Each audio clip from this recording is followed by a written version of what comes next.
Hi, buddy. Hi. You ever just want to punch a baby? No. Honestly, no. Yeah. Oh. I mean, probably, but they're not mine, Yeah. so I can't. You can. You shouldn't. It's very illegal. That's if she squeals. When they're yours, less people have to know. It's been a while. It has been a while. You continue to be a father and be responsible. Yes. And I continue to be neither of those things.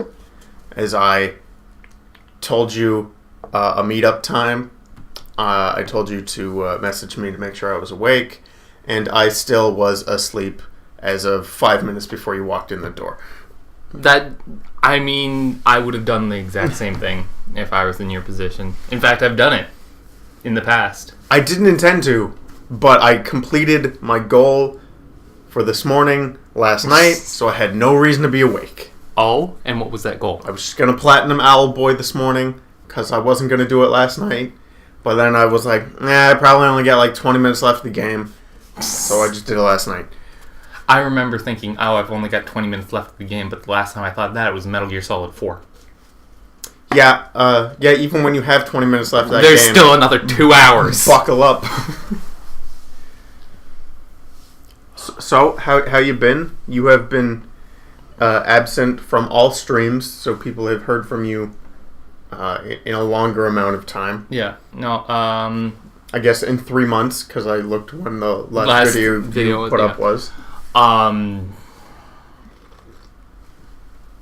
It varies from I'm having a good day to this is the most stressed out I think I have ever been in my life. Now, is that just parenting is hard, or is it you have no purpose outside of stay-at-home dad? It's everything. Upset that photography business ain't kicking off? There's never been talk of me going into professional photography. It's just something to keep my sense of shot composition sharp and just a hobby. Other than that, no. So it's not taking off? No. And I don't think it would ever take off. Like, I just don't have that business set. I don't know how to sell your brand? Yeah, not sell my brand. Yeah. No, it's just being out of work since September and then taking care of my daughter. It's a paradigm shift I wasn't prepared for and have not gotten used to since then. Yeah, I probably wouldn't care for it, honestly.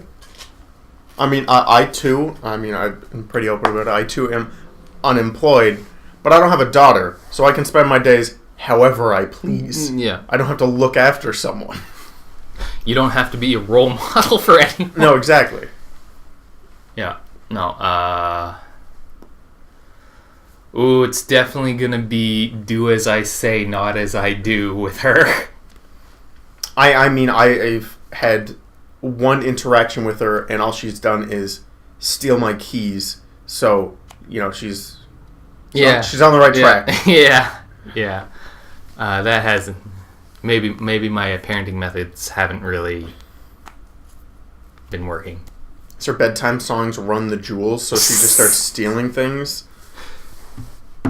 No, she's got this stupid not stupid. The turtle is a godsend some nights when she just wakes up at 3 a.m. screaming. That sounds great. Oh, yeah, it sounds amazing. God, look at this play. She's got this little turtle that we leave in the crib with her. And it's the only thing, because you're not supposed to leave things in the cribs with babies. Other than a blanket. But it's this little turtle that kind of has this clear blue domed shell that shoots lights out to the top that kind of simulate a wave. and kind of like an ocean wave up on the ceiling, lights up the whole room in a blue light. But it also plays like a little lullaby song and ocean waves. And it makes this... That doesn't sound remotely relaxing. Everything else sounded great. Everything else up until that point sounds great, but I'm exaggerating the squeakiness. But it is there that you can hear the little motor of this little tiny peg thing that pushes. Okay, and it's just basically because it's so quiet. It's so quiet, like you wouldn't be able to hear it over the waves. You wouldn't be able to hear it over the lullaby. But if you focus and you look for it, it's sort of like. No, thankfully, I haven't had this in many years, but I remember it was probably the last time I was, outwardly angry at something. I remember having a really, really, really bad hangover. Yeah. A couple of years ago. And in my room, somewhere, in just a watch, wherever it was, and when I found it, I'm pretty sure I threw it across the room. I probably broke it. I don't wear watches anyway, so it didn't matter. I was going to say, I've never seen you wear a watch. I haven't worn a watch since I was probably 14. Yeah. Watches died. Like, unless you're wearing, like, a Rolex or something that's got money behind it. Honestly, I just don't see the point. Well, yeah, when everything... I guess it's a little more socially acceptable to do a quick... Look at your watch, then whip out your cell phone and fumble with it, yeah. Yeah. I should get a watch for if I'm going to see a movie that's kind of crap. Because a lot of times I just want to know how long it's been. Yeah. So I want to know how much is left of the movie. And I've done the pull it an inch out of my pocket just to try and get a. Because I don't want to pull it out all the way. Then you got searchlights coming out of your dick. What I hate is I'm surprised I haven't come across this more because they're pretty popular. Is smartwatches? Yeah. Yeah, those don't seem to shut off. Oh yeah. So it was like anytime someone would rustle and their phone would be like, I'm awake, their watch would also be like, yo. Amanda's got one of those Fitbits. And yeah, but she's probably not wearing that to the movies. No, but she will be asleep at night. And I'll just kind of be tossing and turning, getting my throat kicked in by my daughter, who can't sleep by herself because she doesn't know how to self-soothe yet. Now, I know she's probably in bed with you, but I picture you at 7.5 feet tall trying to crawl into a crib. 6'3" last time I checked, back in 2006. I'm 4'8", so to me everyone is 7.5 feet tall. Okay.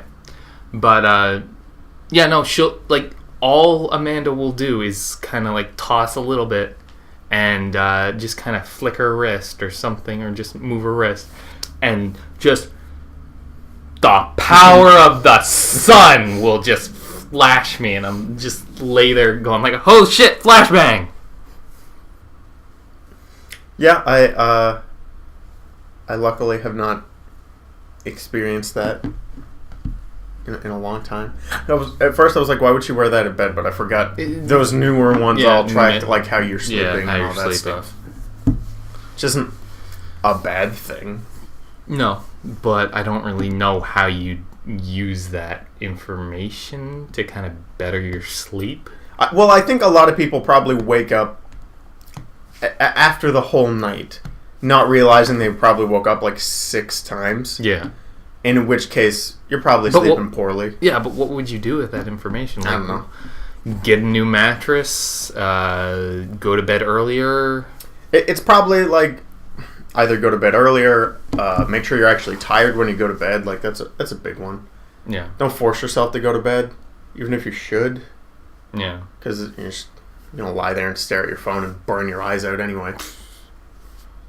Christ. I'm not exactly a sleep doctor. No. So I don't know.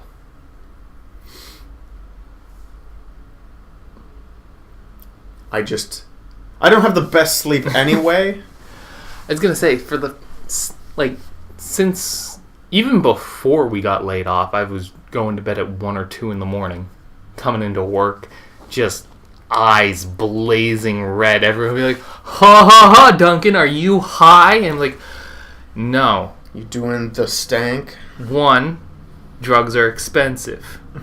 2, if I was doing drugs, I'd probably be in a better mood. And 3, I mean, depends what you're doing. yeah. I'm sure. I don't know how drugs work. I'm sure I hit a meth at 7 a.m. probably doesn't put you in the best mood. I mean, You ever fist fight a toddler at 7:30? Take meth. God, she can kick wicked hard when you're not expecting it. A kick to the throat from a toddler just really fucks you up. Yeah, they Just you're asleep one moment, the next thing you know, blah! Teach her wrestling moves.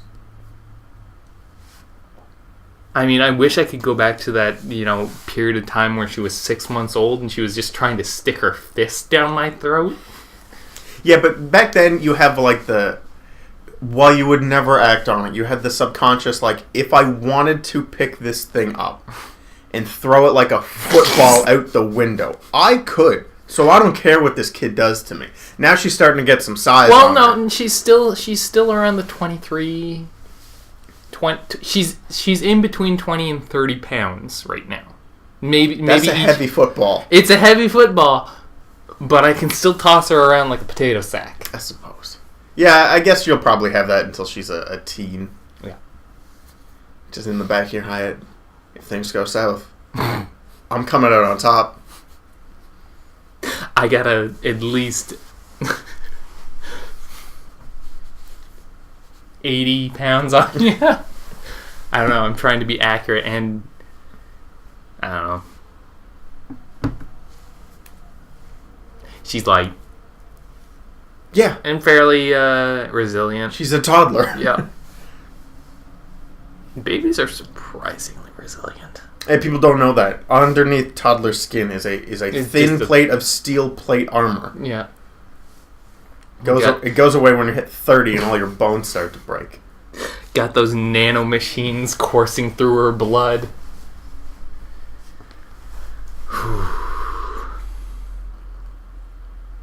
So outside of the thrilling world of parenting, what has Duncan been up to?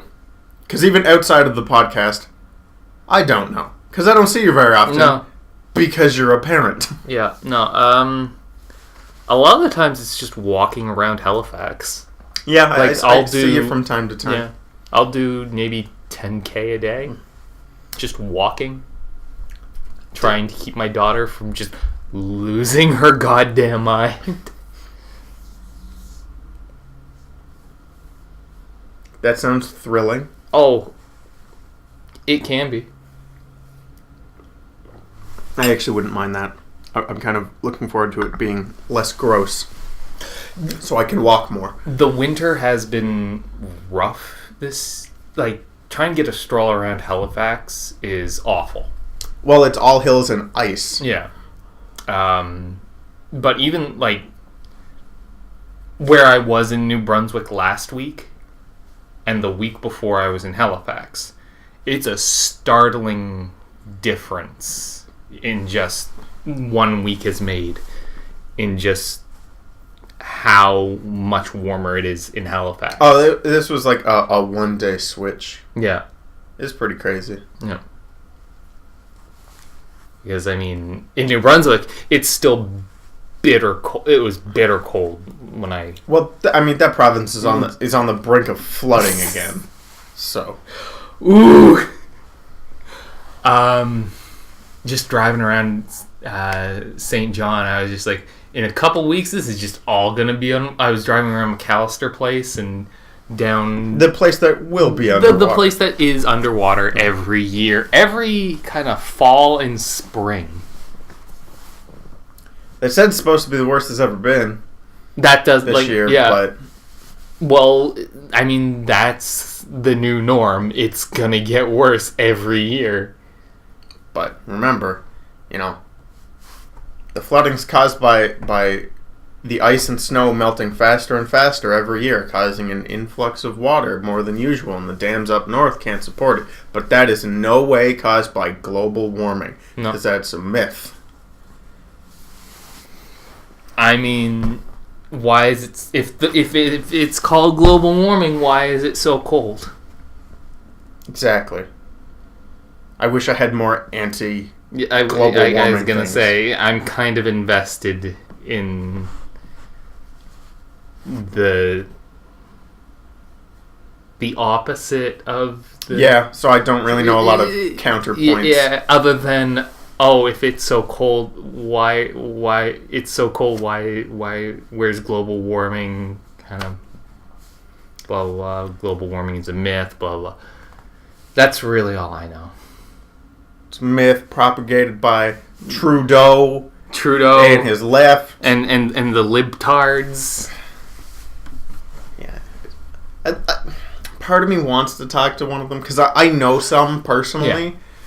I'm not friends with them, but I think if I were to ask them about it, they'd probably tell me. I'm that level of close with them. So, on the topic of Justin Trudeau, one of my cousins, a family member, I already said cousins, though, like a few days after the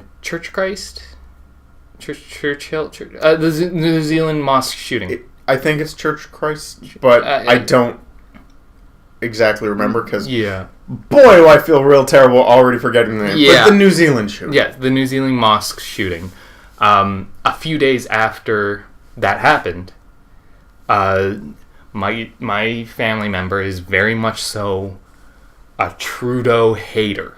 Mm-hmm. Like, anytime Trudeau does something wrong, which admittedly, since this scandal with SLC Lavalland is going on, and he kind of ousted or kind of demoted his... I can't remember any of the positions of the people, but he demoted someone to Veterans Affairs, which one thing I think I remember.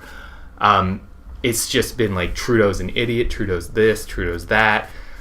He's a lying, thieving man-child who shouldn't be in charge of a country, blah, blah, blah.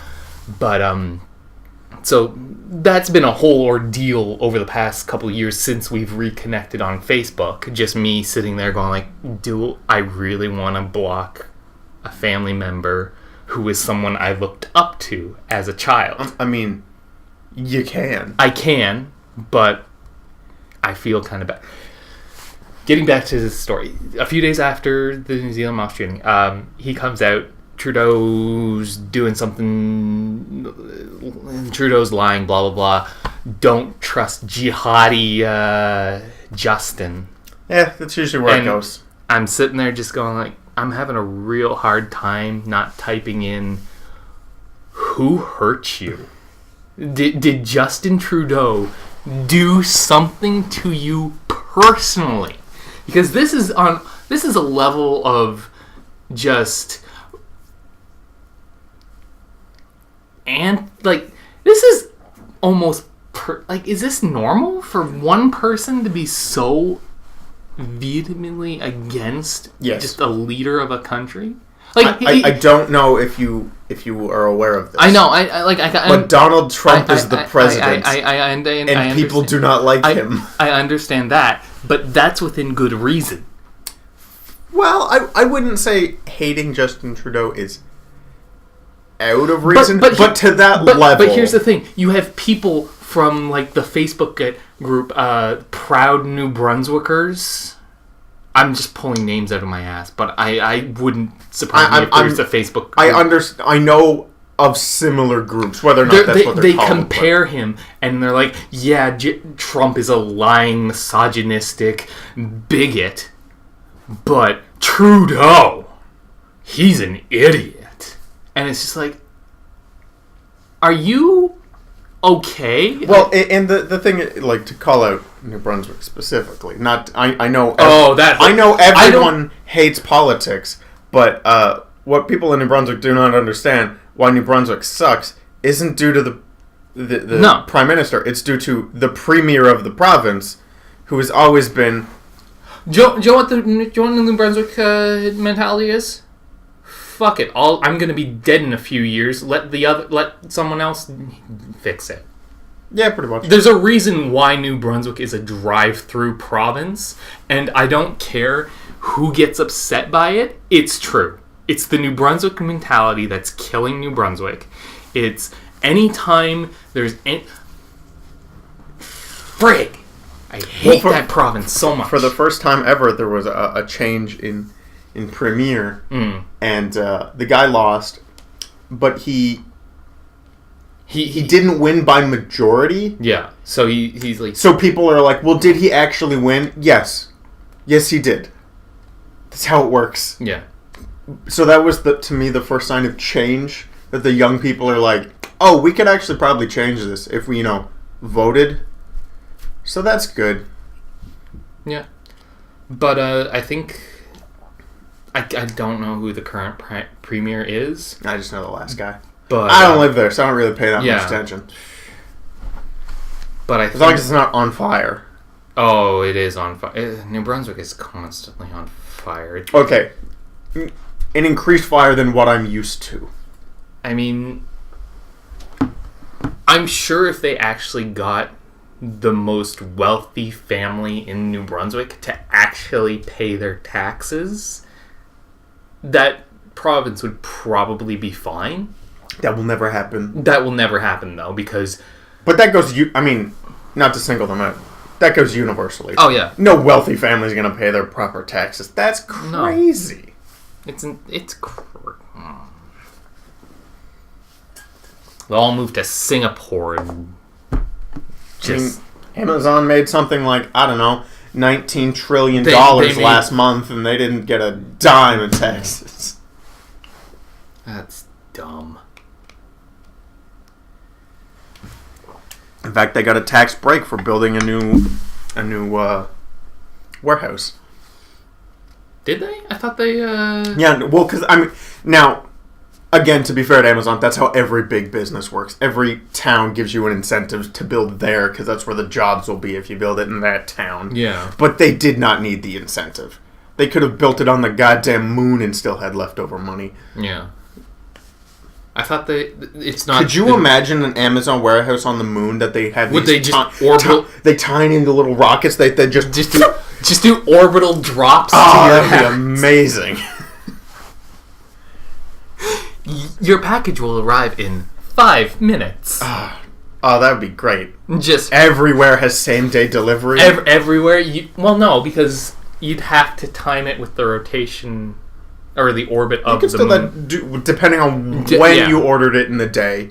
Okay, I'll say within 24 hours. No, wait, you still could do it because you'd have like... Oh my god, the logistics of that alone are staggering because you'd have to get NASA in on it. This went from a really dumb idea to I really don't know why someone hasn't done this already. Like, trying to track the orbit of the parcel and it not burn up into in the atmosphere upon re-entry. Oh my god. And then there's the whole, hey, what if you miss? Like, even by a fraction, like, even if the calculation is off by like a decimal point. Yeah, you're like, someone's losing a car. Someone's got a hole through their house. I mean, that's the other thing. Little Timmy's not gonna be just gonna be obliterated. Well, obviously you couldn't do this unless there was some sort of way to stop them. No, just well before they're. You can't just be have like that thing comment. Oh, Grandma Rose has ordered this Fabergé egg. Let's just. And it just shatters into a trillion pieces on impact. It's fine for a t-shirt, but... Just some poor-ass jogger walking by just turns into pink mist as that thing slams into him in speed of re-entry.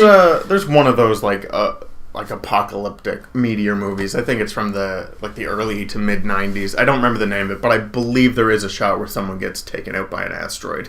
Oh, what was it? I can kind of picture it, and I'm pretty sure I had it on VHS. Well, my parents did, but what's the show? It was a show, and then they had a movie for it, but people would die and then become Grim Reapers. It's definitely not that. I think this is the one where they train a bunch of farmers to land on an asteroid and knock it off course. Yeah. Anyway, like the first episode, the main character who is going to become a Grim Reaper gets taken out by a toilet seat that had come off the International Space Station. Oh, you know what? I think I know what show you're talking about. I also can't remember the name of it, but I know what you're talking about. Because there was like a week before I was at Atlantica, there was like a week period where my girlfriend and my two friends and our other friend all got together and just binged watched this show and then the movie. What's the last time you binged something? Which actually reminds me, Color Forums is out on Netflix today, everyone. Binge it! I'm actually glad that was not a planned plug. I just remembered it came out on Netflix today, so I will be playing that entire series when you leave. Oh. It'll be on mute. Yeah. I'm not re-listening to that audio again. The last show I binge watched.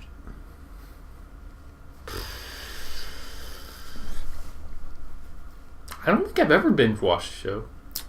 I definitely have. Now, I don't know where you draw the line of binging, because typically if you're watching, like, I don't want to say, like, if you're watching... I used to consider it you have to do it all in one sitting. Yeah. Which, depending on the show, is just, I mean, it's impossible. It's not impossible, but... I was going to say there are, like, 3-minute animes. If you can watch a season of a show in a couple days, I would consider that binging. I watched Pokemon Master Quest over 5 days. I mean, that's on you. You didn't have to. That's 23 and a half hours of Pokemon. You didn't have to do that. In 5 days. You didn't have to do that. You know what I watched before that? What? Pokemon. You know what I watched after that? Pokemon. You know what I watched in between occasionally on breaks? Pokemon. Do you know what I had in my hand while I was watching that 23 hours of Pokemon? Pokemon cards? No, Pokemon Emerald. But you know, at one point, when I left the house to take a break, you know what I went and bought? Pokemon cards. Ooh. I mean, I grew up with Pokemon, but I don't think I could sit through that much Pokemon. I didn't think I could either. Mm-hmm. Apparently, it's doable.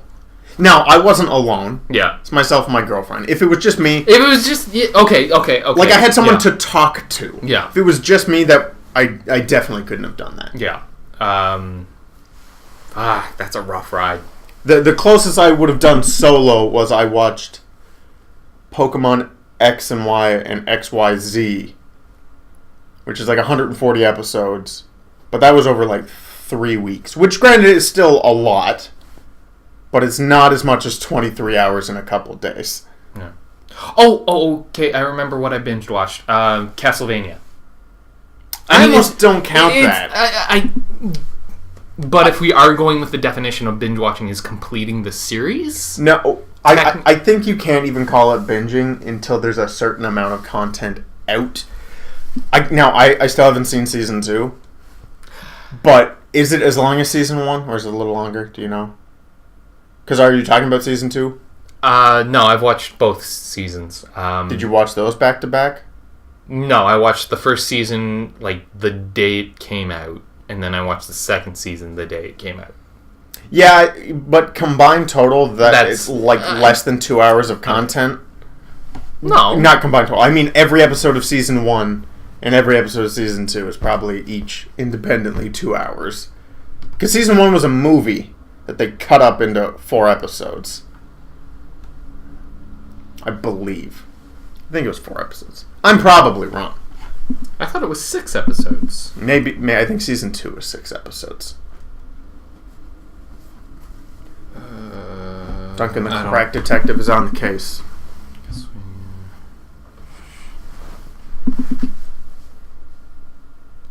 What do you got? Gas, apparently. 12 episodes. That's definitely both series. Yeah. So 6 episodes a season. I think it's 4 and 8. 4 and 8? Actually, yeah, that does sound right. They have a like that team. Yeah. Has a new show coming out. And yeah. boy, is the art just literally Castlevania, and it kind of upsets me. What is it? So it's called Heroes and Gods, I believe. It only has a poster, and it's the most Castlevania looking thing ever. It's literally like, instead of Dracula, it's Hades. Instead of a creepy vampire castle, it's an Olympic castle. And instead of Belmont, you've got Percy. It looks identical. I'd probably still watch it. Oh no, if they're doing Greek myth, yeah, I'm watching it, because that's some screwed up shit right there. It's great. I mean, I love me some. A lot of people were upset that they're not making a Percy Jackson anime instead, which I'm like, now don't get me wrong, I am a fan of Percy Jackson. Greek myth, a little bigger than Percy Jackson. Yeah. I mean, they're kind of known for doing more adult-oriented. I know they want to try and do a Devil May Cry anime, which I am 100% for. Well, I mean, anything would beat that first one. Yeah. I kind of enjoyed the first one. I don't remember enough about it. I think the only reason I enjoyed it was because there was no other thing to compare it to other than the game and the manga. I mean, that's clearly a Castlevania poster. Yeah. I mean, I hesitate a little to say it just because... But yeah. I mean, if you saw that without reading the title, you go, "Oh, Castlevania." Oh, a new Castlevania. Yeah. But you know, stick to your bread and butter, I guess. Yeah. But that poster really feels like, "Oh, quick, we need a poster," and they just literally like replaced Panic! Everything with a new thing. Yeah.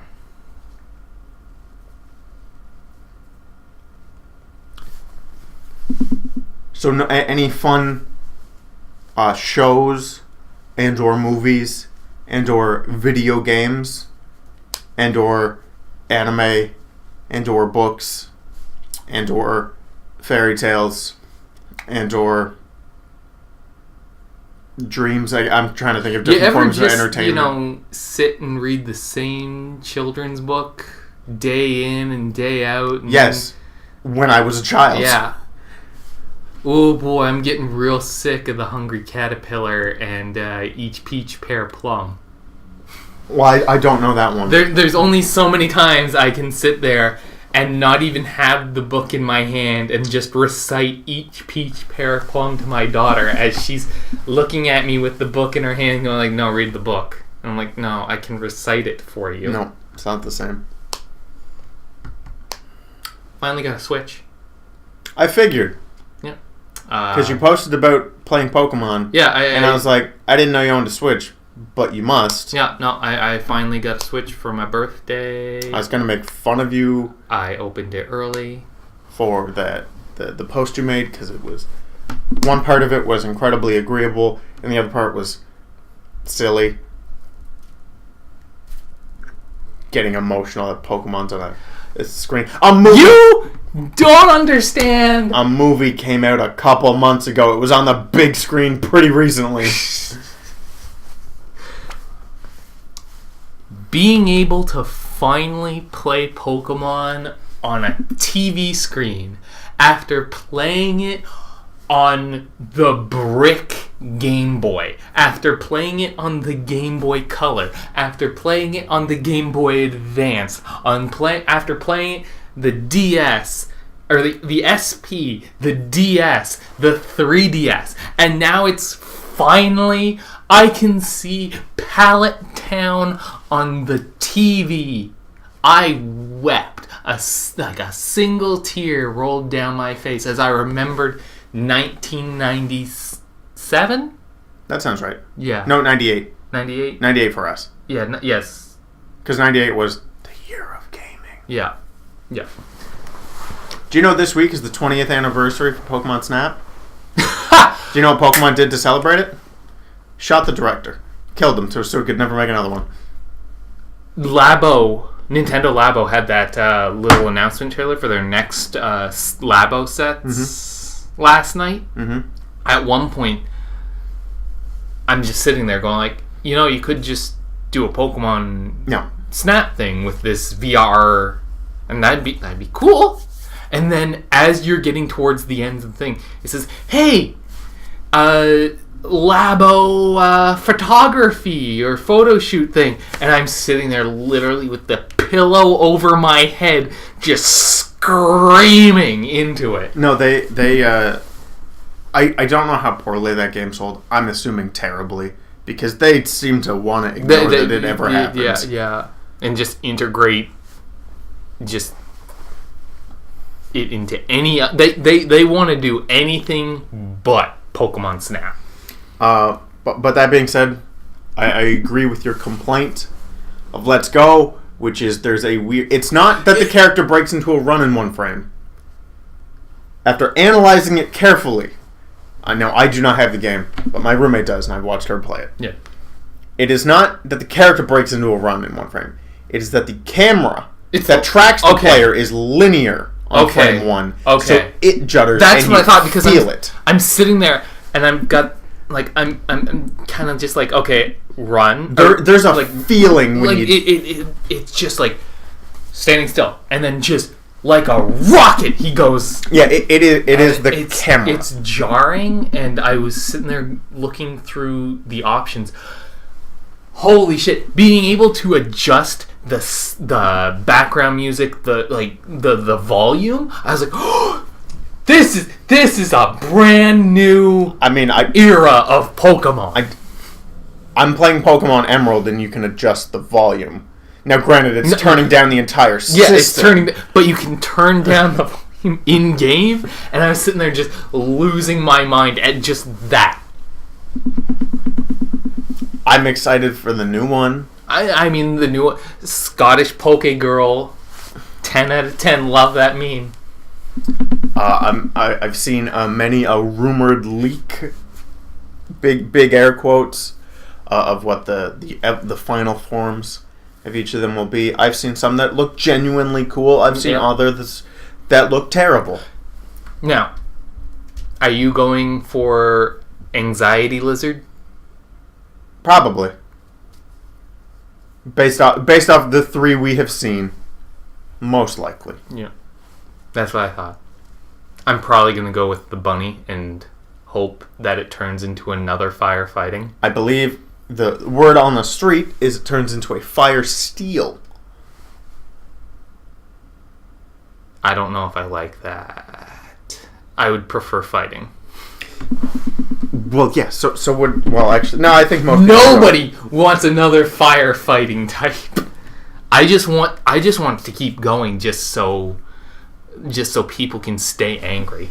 So if I remember, I will upload them on screen now. And if you don't see them on screen now, I forgot or I was too lazy. I have here what is the rumored third evolutions of each of them. So we'll start with what is it, Gronkle? Oh man, Grookey. Is he going to be a cricket player? It turns into a cricket. Well, I would say that's more baseball. It is more baseball, but I mean, if we're going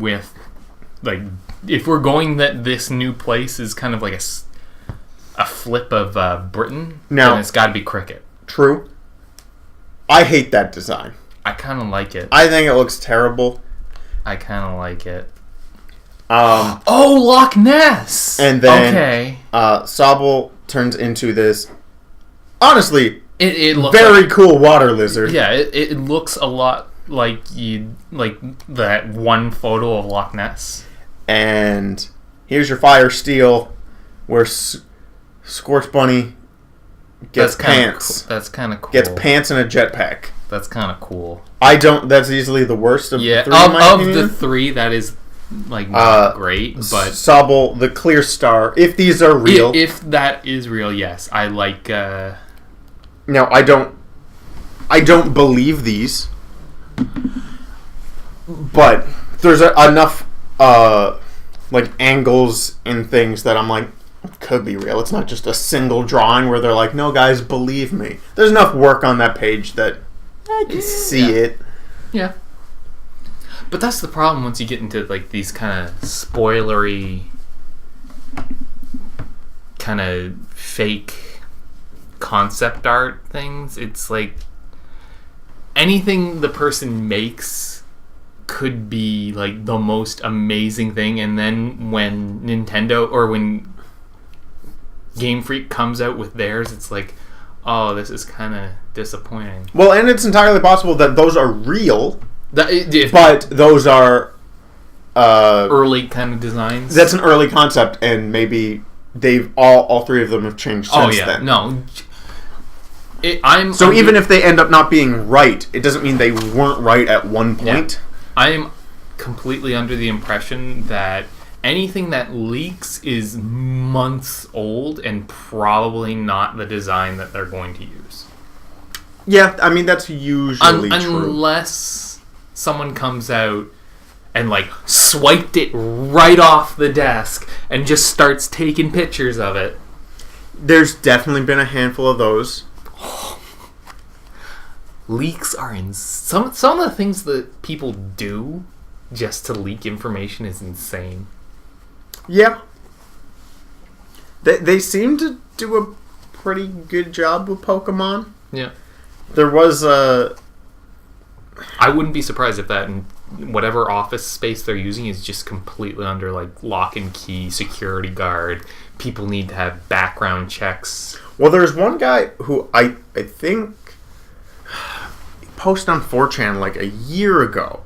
Not 4chan, but one of those message board sites. That he talked about where this new one is gonna be, and it was too accurate to what we saw in the trailer that I was like, he definitely worked on this project for a week, and then was like, I'm spilling everything now. Gonna burn all those bridges. Christ, I couldn't imagine being a leaker. That's too nerve-wracking for me because I would be so scared that my name would be blacklisted. Well, yeah, because that's the thing. Because I think it's a lack of foresight. Yeah. If you go, I don't really care about this job. The thing is, if you leak a game, that's it for you in the game industry. Because you're I couldn't imagine being blacklisted in the animation industry. No, actually, no. It probably goes that way. If you leaked a game, I don't even think a TV or film studio would let you work there because you'd leak that stuff too. Yeah. Just all the NDAs we had to sign for the shows we worked on. Well, I mean, it's just one NDA per show. Yeah, but I mean, still, it felt like we were signing. There was one I had to sign 3 different NDAs. I think that's when I was starting off because the first week they had me there, I was working on Wish and Poof Season 1 as a modeler, and then they switched me over to... Yes, every time your position changes, you have to sign But the thing is, it was hey, you're on Wish and Poof Season 1, here's a contract, sign it. And then hey, we're taking you off Wish and Poof and putting you on a different show. Here's another thing. And we need to update. We didn't do something before. Here's a new one. And I was sitting there. I was in the span of a week, I went through 3 different contracts. So how many times have you you mentioned you have Pokemon cards now? Yep. How many times has your girlfriend just just laid you out on the table. Playing the card game, well, we've only had physical matches Yeah. 5 times. Okay. No, 4. Which she beat me 3 of the 4. Okay, that's not bad. As far as like physical decks, we each only have 1 deck. Actually, I think she's since bought more. Ooh. But I have not. Digital, we each have more decks. Yeah. So she bought a Lugia deck. Okay. Which is, it has like to anyone in the know, has a GX card. Yeah. Lugia, which is a strong card. So her deck is, and I just bought a Blastoise deck, which is, her deck is just stat wise it's just a better deck. Yeah. So she immediately had the advantage. Ignoring typing, she just had better cards. So my deck versus her deck, she beat me twice. And we switched decks. She still beat me. But I beat her once using her deck. Yeah. Now, digitally, we have a few more decks, and we'll go back and forth. Yeah. Now that I'm a little more familiar with the game and have decks that I like. It helps that outside of... Unlike the games, obviously with it being cards, there's a luck involved. So just if someone is way better than you, you could still theoretically beat them if they just have a bad hand. Yeah. Yeah. But I mean, typically in TCG games, you want to reduce the amount of luck possible. Well, I mean, when you're talking about drawing a hand, no matter what, the rules of the game, there's always going to be some luck. Yeah, you can take a mulligan and try and get a better hand. Yeah. No, you can't in Pokemon. You can only take a mulligan if you don't have any basic Pokemon. Yes. I'm thinking of Magic the Gathering. That leads to some pretty interesting rules, because at one point, when I was playing, I didn't have any basic Pokemon and I just lost the game. Yeah, no, that'll... Well, I mean, you can't build a deck with no basic Pokemon. No, but I mean, like, they just knocked out one of my Pokemon and I was like, I've got nothing left. Yeah, the games can theoretically be very quick if that's the case. Now, digitally, and I'm sure everyone's finding this thrilling, but you know what? It's rare that you and I both can see eye to eye on something, and that's card games. I have an Empoleon deck, which is very good. I like it a lot. Empoleon is crazy overpowered. Water or steel? Because there's 2 Empoleon... When the Empoleon deck was... I have the water one. Okay, the water one. Okay. Who has an attack that is 20 times every benched Pokemon in the game, which is ridiculous. Yeah. And then I also have because I'm a water boy. I also bought a Primarina deck. Yeah. Who is also very good. That one's a little more balanced. The Empoleon deck is you want to get Empoleon. You want to get him out, and you want to do big. You want to do big damage. The Primarina deck. Primarina is great. Every attack heals 30 from herself. Yeah, it's great. But also on that deck, Cloyster, MVP, and Lantern, also very good. Yeah. So it's a little more. You have options with that deck. Does Lantern turbo out energy? I already forget. Okay.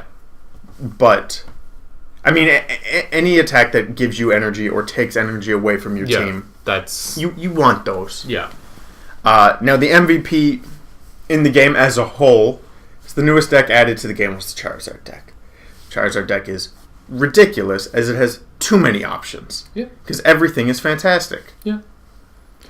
And these aren't even, like, the meta TCG, like, people take these decks these are like store-bought. These are themed decks. Yeah. Obviously, custom decks get a little more ridiculous. I was going to say, because I have the one deck I have that I've sworn never to build any more decks, because it's just gotten to the point, like, I've got Magic decks. I've got one Pokemon deck. I've got Yu-Gi-Oh decks out the ass.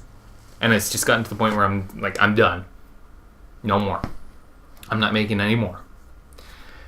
My Garchomp deck is specifically tailored to just piss off anyone who plays GX Pokemon. Now, I believe it was a Garchomp deck I fought the other day. Does your Garchomp, or the Gibble and, what is it, Gibble, Gabite, Garchomp? Yeah.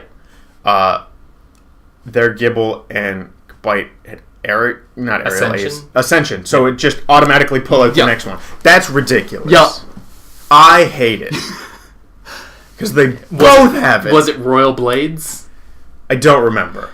I just remember being like, oh, look, it's a Gibble. Oh, no, it's already a Garchomp. Actually, where is my book bag? Oh, there it is. It's right next to you. It's right next to me. Because I'm an idiot. Why are you leaving the room? Do you bring your cards with you? Yes. Okay, I don't have my cards with me. I keep them at my girlfriend's house.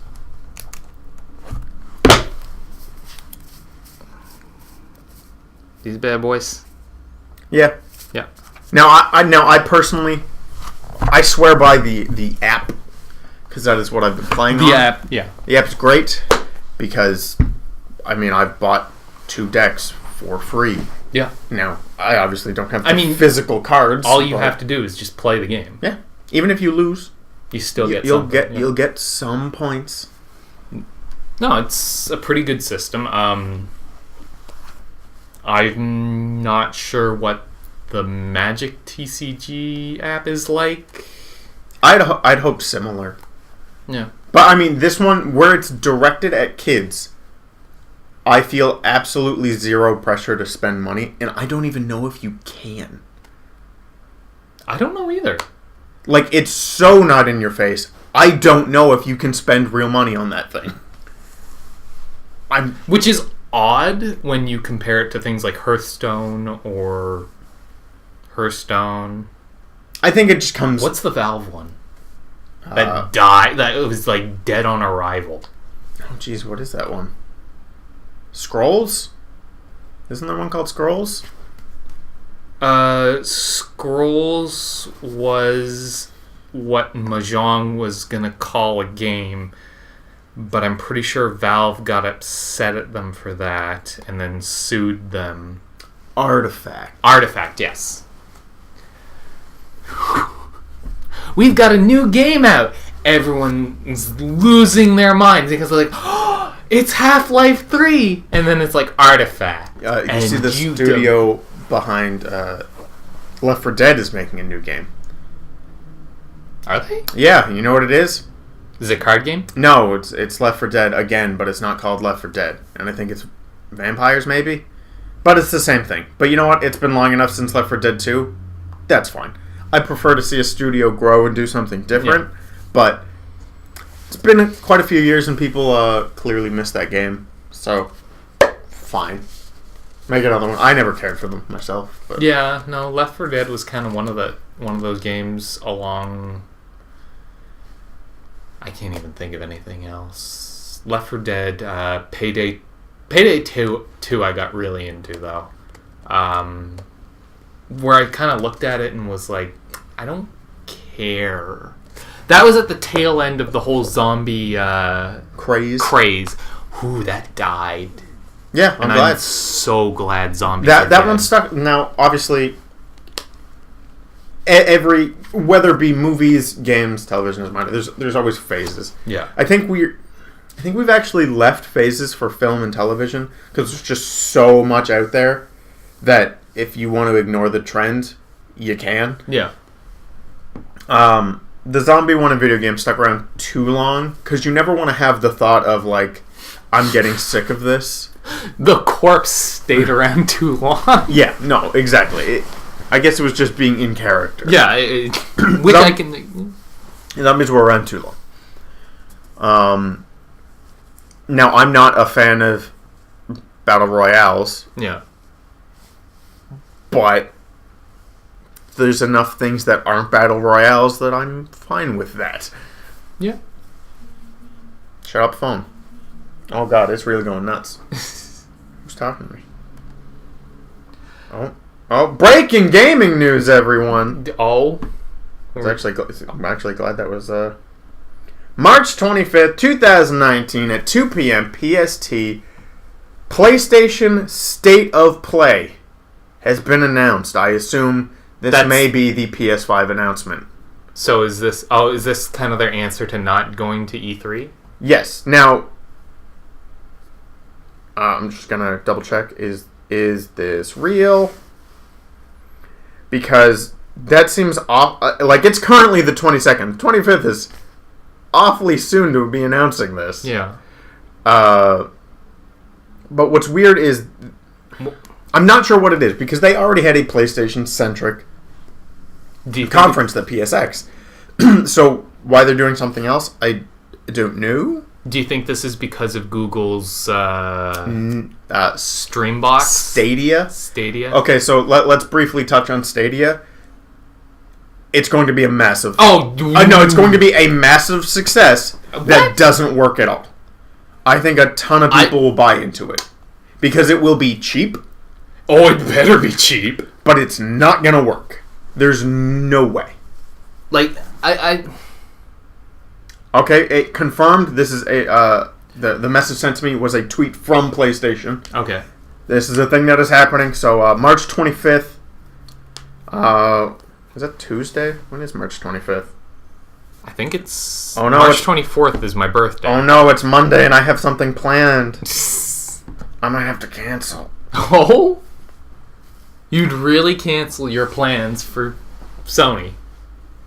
Given what the plans are, yes, I'd ask if they could be rescheduled. Oh, okay. It's just me playing Call of Cthulhu. Oh.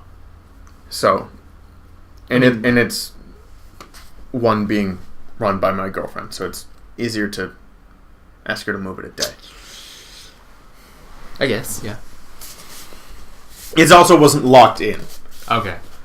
This was just, hey, might be a thing we do Monday. Because that works out to about 6 our time, which is, I guess maybe we just played at like 7. Yeah. That's probably fine. I mean, unless the conference is like... I can't take it that long. Yeah, if it's like I can't imagine it going any longer than an hour. But okay, so to anyone, back to Stadia. To anyone, I don't think this is in response to that. Because here's my proof that we are not ready for the streaming future yet. One, if you've ever played games online, connections ain't perfect yet. No. And they expect you to stream the entire game? Not happening. The biggest indicator to me on why we are not ready is Google has never made games. Sony has done it for a long time, and they definitely know what they're doing. Yeah. Back before the PS4 came out, and I've done a lot of thinking on this piece. That's why I've got a whole spiel ready. Before the PS4 came out, PlayStation spent a pretty penny in the millions on a service called Gaikai, which is a gaming streaming service that didn't do that well, but Sony liked what they were thinking, so they bought them. And that was the groundwork for what is now PlayStation Now. The PS3 with a lot of PS2, some PS1, and some PS4 games. It's a great service for $20 a month. Now, they spend a lot of money on that. And they invest a lot in PlayStation Now. A lot of times, as long as there's no brand new game coming out, it's not uncommon for you to go to the PlayStation Store and then be like, hey, PlayStation Now. Hey, this game's out on PlayStation Now. You know, it's a service they care about a lot. They added a feature within the last 6 months that lets you just download and play the game instead of streaming it. Yeah. Telling me we're not ready to stream. They spent millions on this streaming service only to recently decide, let's just let them download it. Yeah. We're not at a streaming future yet. What was it? I read a tweet where it's like Google wants us to pay for something that only a few people who have like the high-end internet with zero latency, or not latency, but lag And I can't remember this whole thing, and I'm just butchering it at this point. But, I mean, I've been watching videos on it, and one thing that does concern me is latency, kind of that lag in play is fine for streaming shows. Well, yeah, because you don't notice it. Yeah, you don't notice. Like, I was watching a live stream the other day, and the computer in this room is not the best. And so all it did was, I was watching on like a 4-second delay. So it could keep up. Yeah. That's fine. Didn't bother me. Could you imagine trying to play, like, as for their example, Assassin's Creed Odyssey, was it? With a 4-second delay in your inputs? I mean, it was a solid second and a half. Yeah. But I also I don't think that was, I think that was just fake. Yeah. I think they showed the game. Now, if it was either one of two things. It was either showing an incredible, like, input lag, or it was just completely faked footage. Yeah. I don't know. So, Digital Foundry was out at that conference, and they've been testing things, and that is under, like, ideal circumstances, and it's not performing to what they said it would. Okay. Which is 4K, 60 FPS, soon 8K.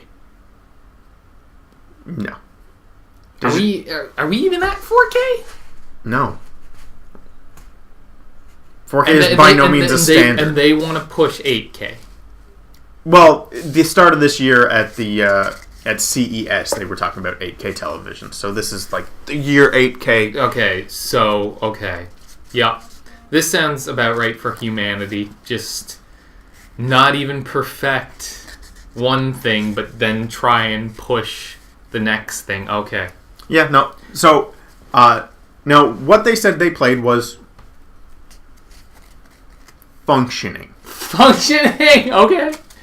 But it's by no means what they said on stage. Yeah. Not even remotely. Less than half of what they claimed it could do. And this is under the most ideal circumstances. Yeah. And they also admitted they could not prove that the game was being streamed. They said it was entirely possible it was just running off a PC. They could not prove it.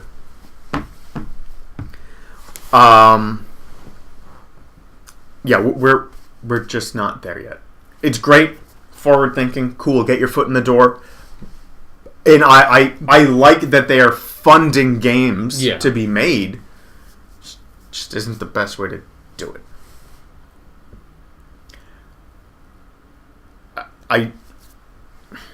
I see it doing well. I just don't see it working. Because it'll be cheap.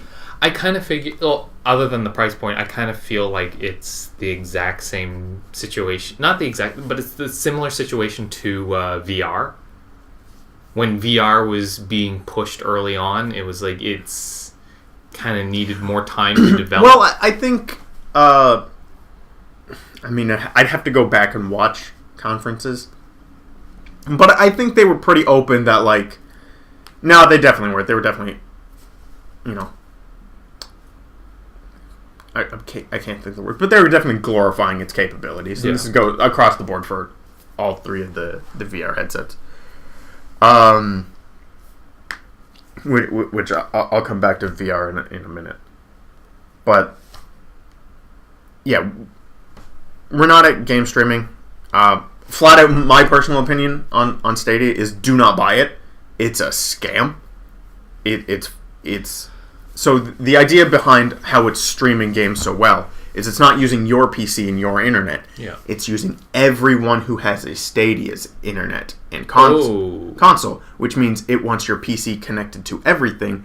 This is just a big Google wants your info. This is right up there with Google's applying for a patent to get everyone's DNA. Yeah, no, this is 100% Google wants your info, so they're going to charge this cheap so they can get as much people as they can. This is 100% a scam. Don't make me put the tinfoil hat back on. I mean, that's exactly what it is. No, I had it off for so long. I can't put the Google tinfoil hat back on. Please, no.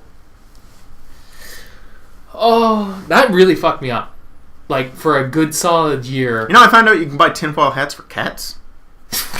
Oh? Yeah. It's a real product. What's the theory behind this? Well, it's the same thing that tinfoil hats do for us, but for your cat. But why would a cat need it? I mean, the real question is, why would you not just make one? Yeah, well, yeah. It's tinfoil. It's a cat. Yeah, and so people care about their cats.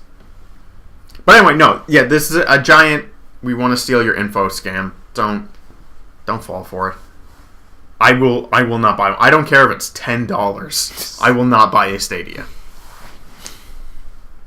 And this message is going out on your platform, Google. Take that, my 22 subscribers. I don't know. I think it's too early for the PS5, but that's only because I don't want to spend any more money. No, I believe it will come out next year. Yeah, okay. I believe now. I said earlier this year that I believe the PS5 gets announced this year and it comes out next year. Yeah. Well, a lot of people were saying 2020, 2021 that the next PlayStation. Well, what's crazy is I think PS5's already setting themselves up to win out of the gate. Oh. Because why? Well, okay. Microsoft's been picking up a lot of companies. They bought one. I thought they recently. I thought they picked up a lot more. No, they only bought Ninja Theory. That's the most recent one. And Ninja Theory's not that great. I'm sure they've been based on current actions. I think Microsoft has accepted defeat. I don't see them pushing to win anymore because I don't know if this is true. They obviously own a portion of Cuphead. Yes, they published it. So they're getting some money from that game.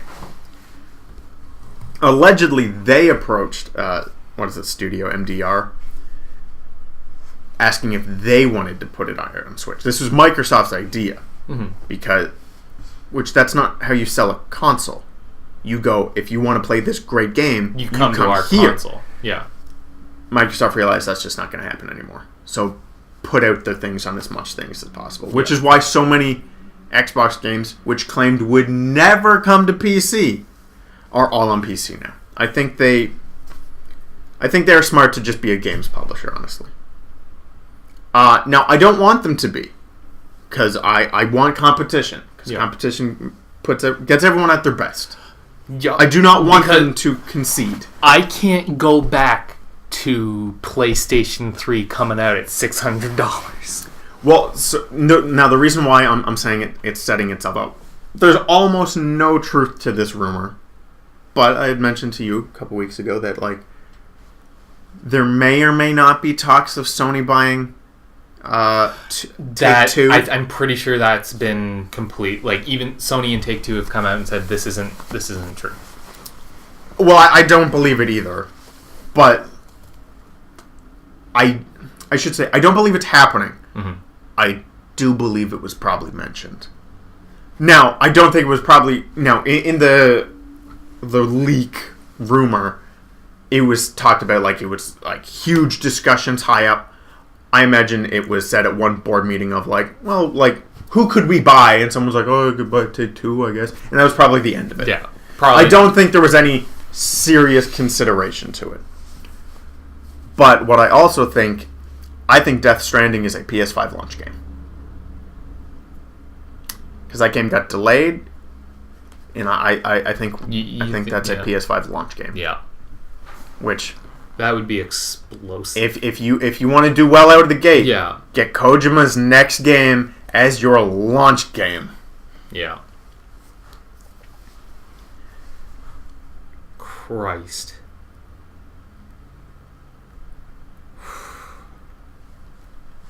Now, that is, of course, assuming... Because I'm expecting, if this is the console announcement, I don't know what else it could be, honestly. Maybe a second VR? Would they really need a second VR? Yeah, because there's has since been an updated Vive and Oculus, I believe. Okay. Yeah, the PSVR is still good. So, it functions, but it could be better. So best case scenario, you're thinking PS5. Yeah. It's mostly just because I don't know what else it would be. Knack 3. I mean, I would love for PlayStation to tweet out, come watch our live stream for Knack 3. But, no, if they're making a show, it's obviously something substantial. Bloodborne 2? Again, be great, but Sekiro just came out. Yeah. Literally today. Yeah. Actually, I think, I guess it came out someday yesterday, because a lot of people were playing it already. Oh, yeah. No, my YouTube feed is just all Ninja Bloodborne. Sekiro. I don't care for it. I don't know. I am not as thirsty as I have been with the other Souls games. So I bought Demon's Souls on launch. Yeah. I was an early adopter. Now, because the game at launch did not have its cult following, I very quickly gave it up. Yeah. And I sold it. Later buying it again down the road. And then I was a year or two late to Dark Souls. But since then, bought Dark Souls 2 on launch, bought Dark Souls 3 on launch. But Bloodborne on launch. Sekiro. Kind of burnt out at this point. I'm not burnt out. In fact, I could definitely go for a Souls-type game. But the thing is, Sekiro is not a Souls game. It's clearly quite different. Yeah. I think it looks very good. I'm just not... It's not currently what I want, so I'm in a... I'll get to it. Yeah.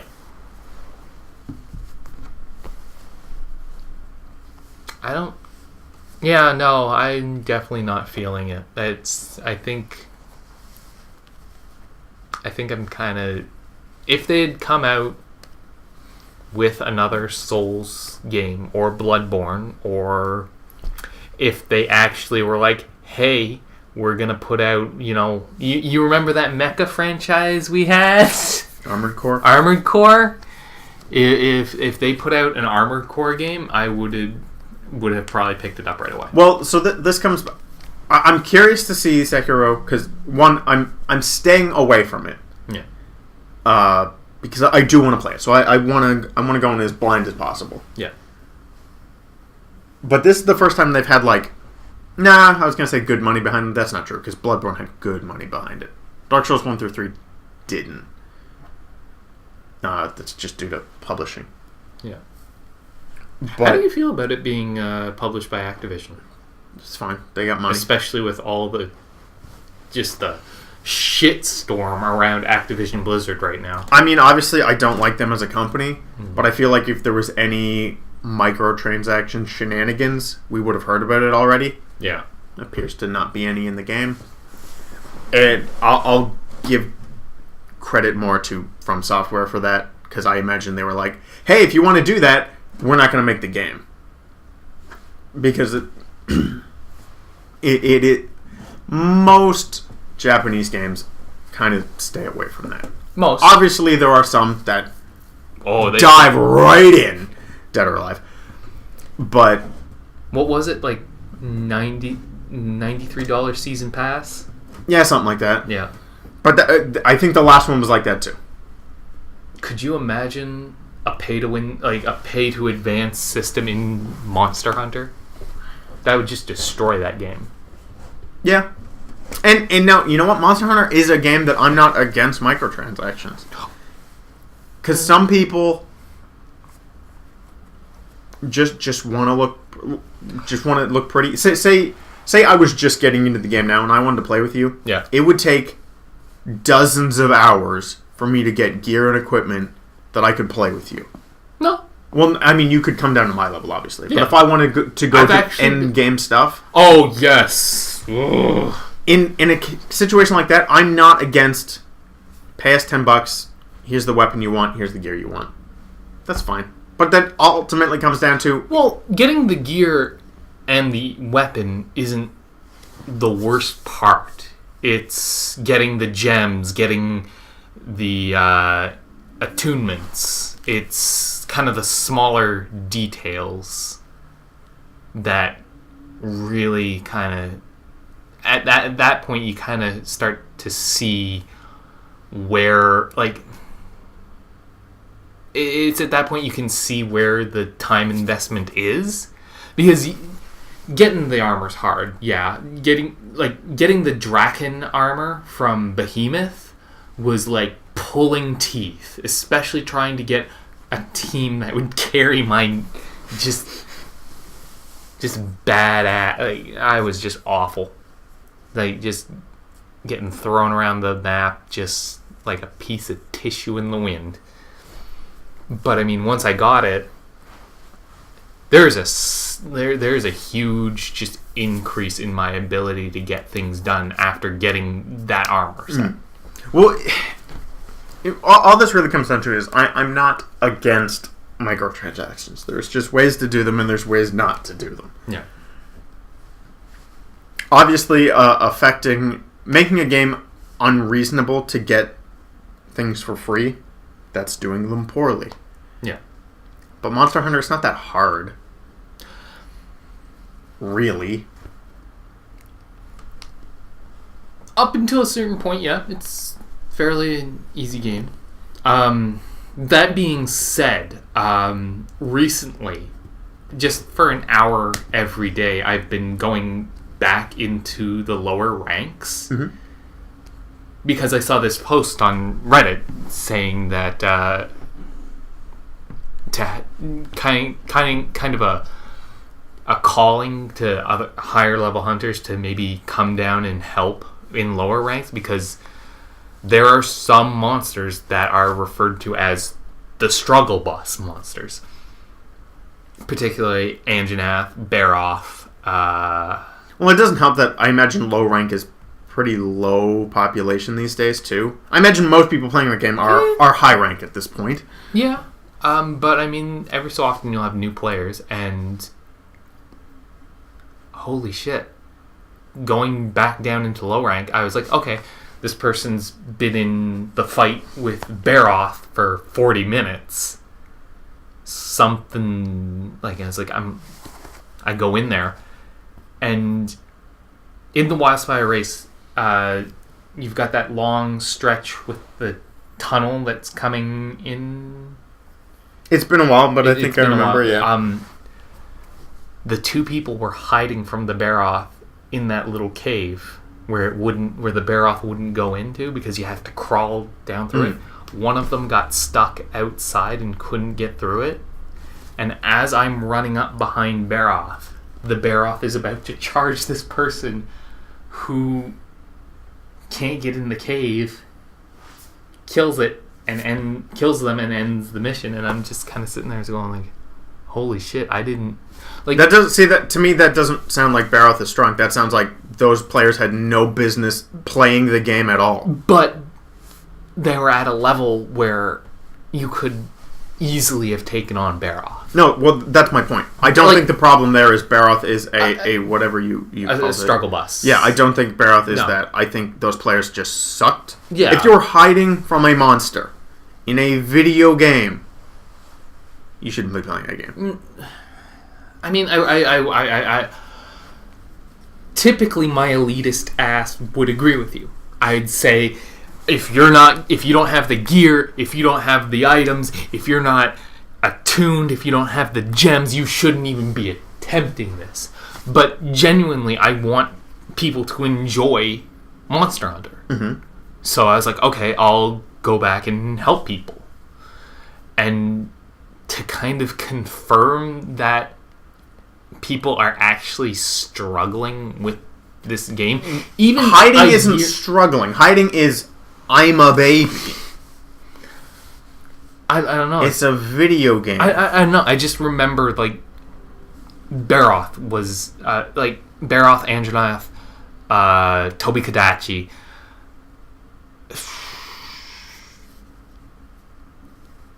Mudkip, because I can't remember its real name. All pieces of cake. The only one I ever had problems with was Uragant. I didn't even know about that one. I never got to high rank, so. Oh, okay. Yeah. Okay. Yeah, no, he's one of the first high rank guys you kind of roll into. Yeah, I think I stopped playing after I beat what was it, the Elder Dragon the first time. Crawling up all over him, you're defending the the barricade. Okay. Yeah. Because Zora that's Magnaros. yeah, Yes. yeah, that's the end of low rank. Yeah. That's as far as I got. Keep telling myself I'll go back. I might not. I mean, it's been a year. It's been a year, but I mean, it is. I think it'd be worth it to go back.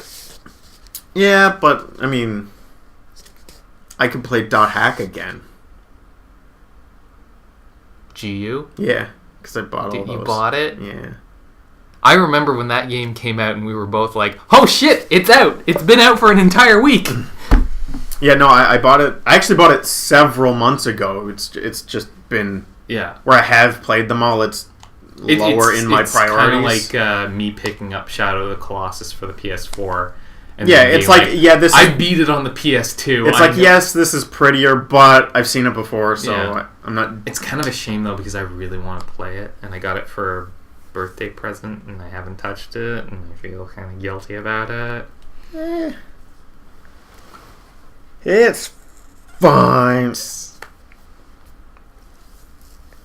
But back to VR, because I said I'd get there. Yeah. Even though it's not remotely related to Monster Hunter at this point.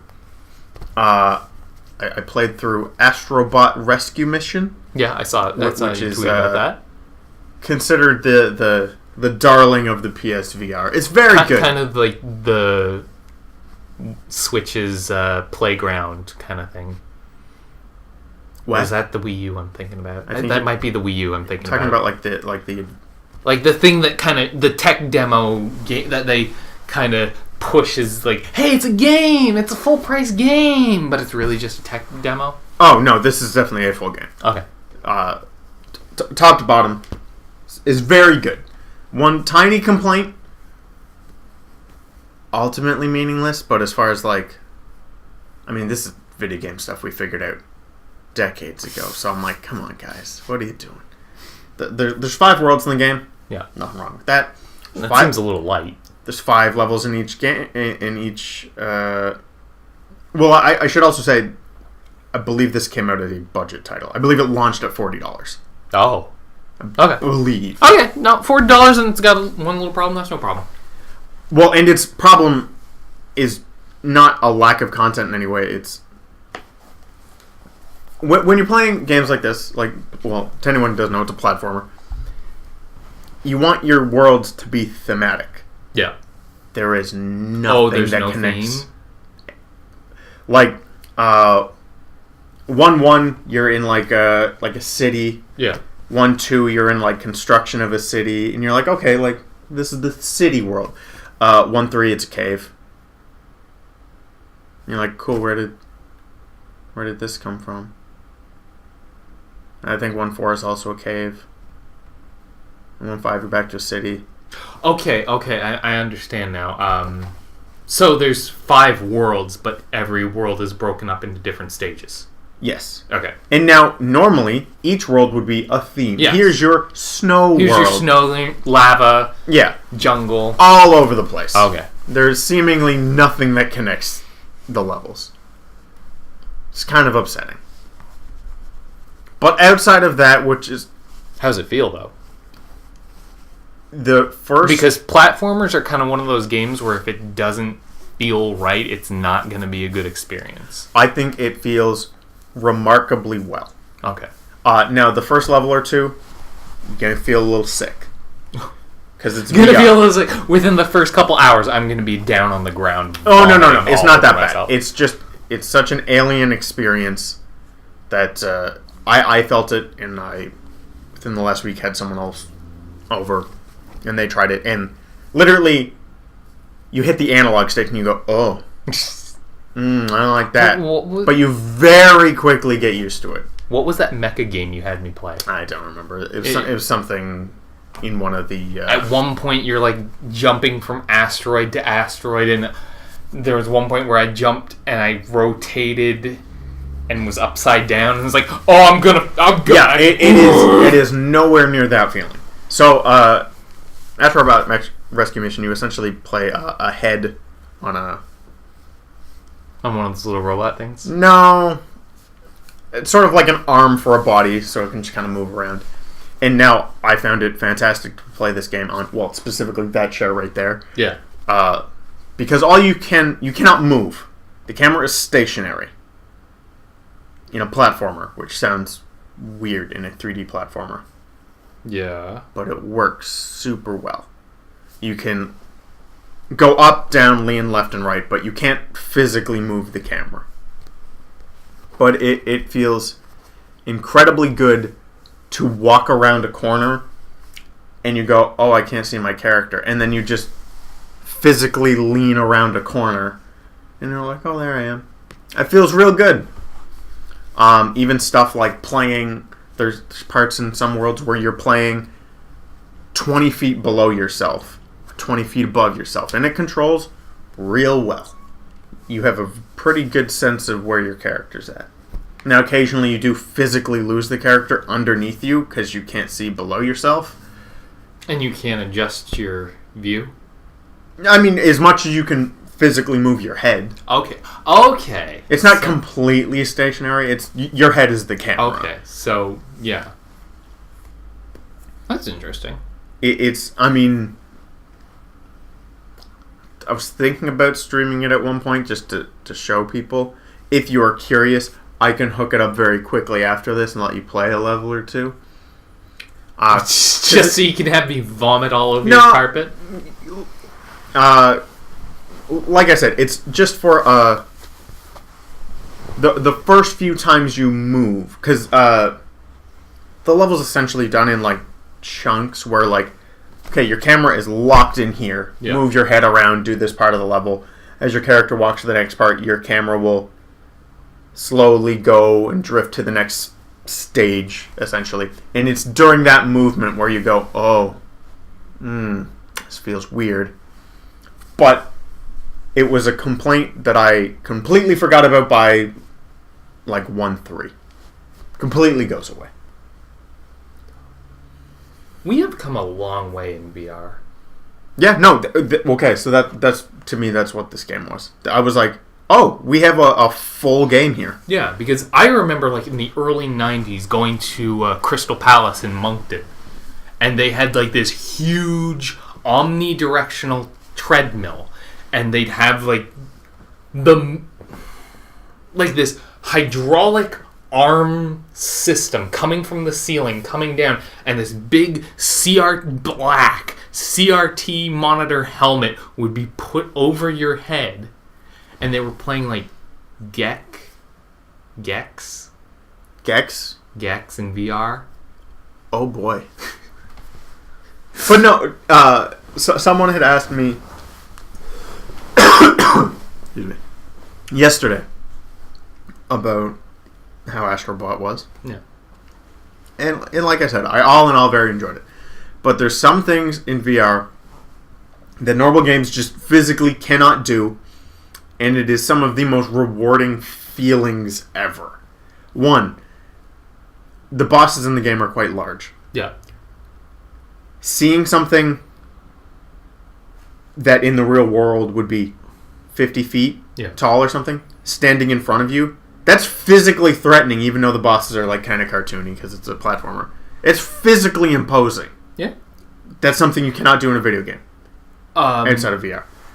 Taking a side tangent, but kind of staying with the whole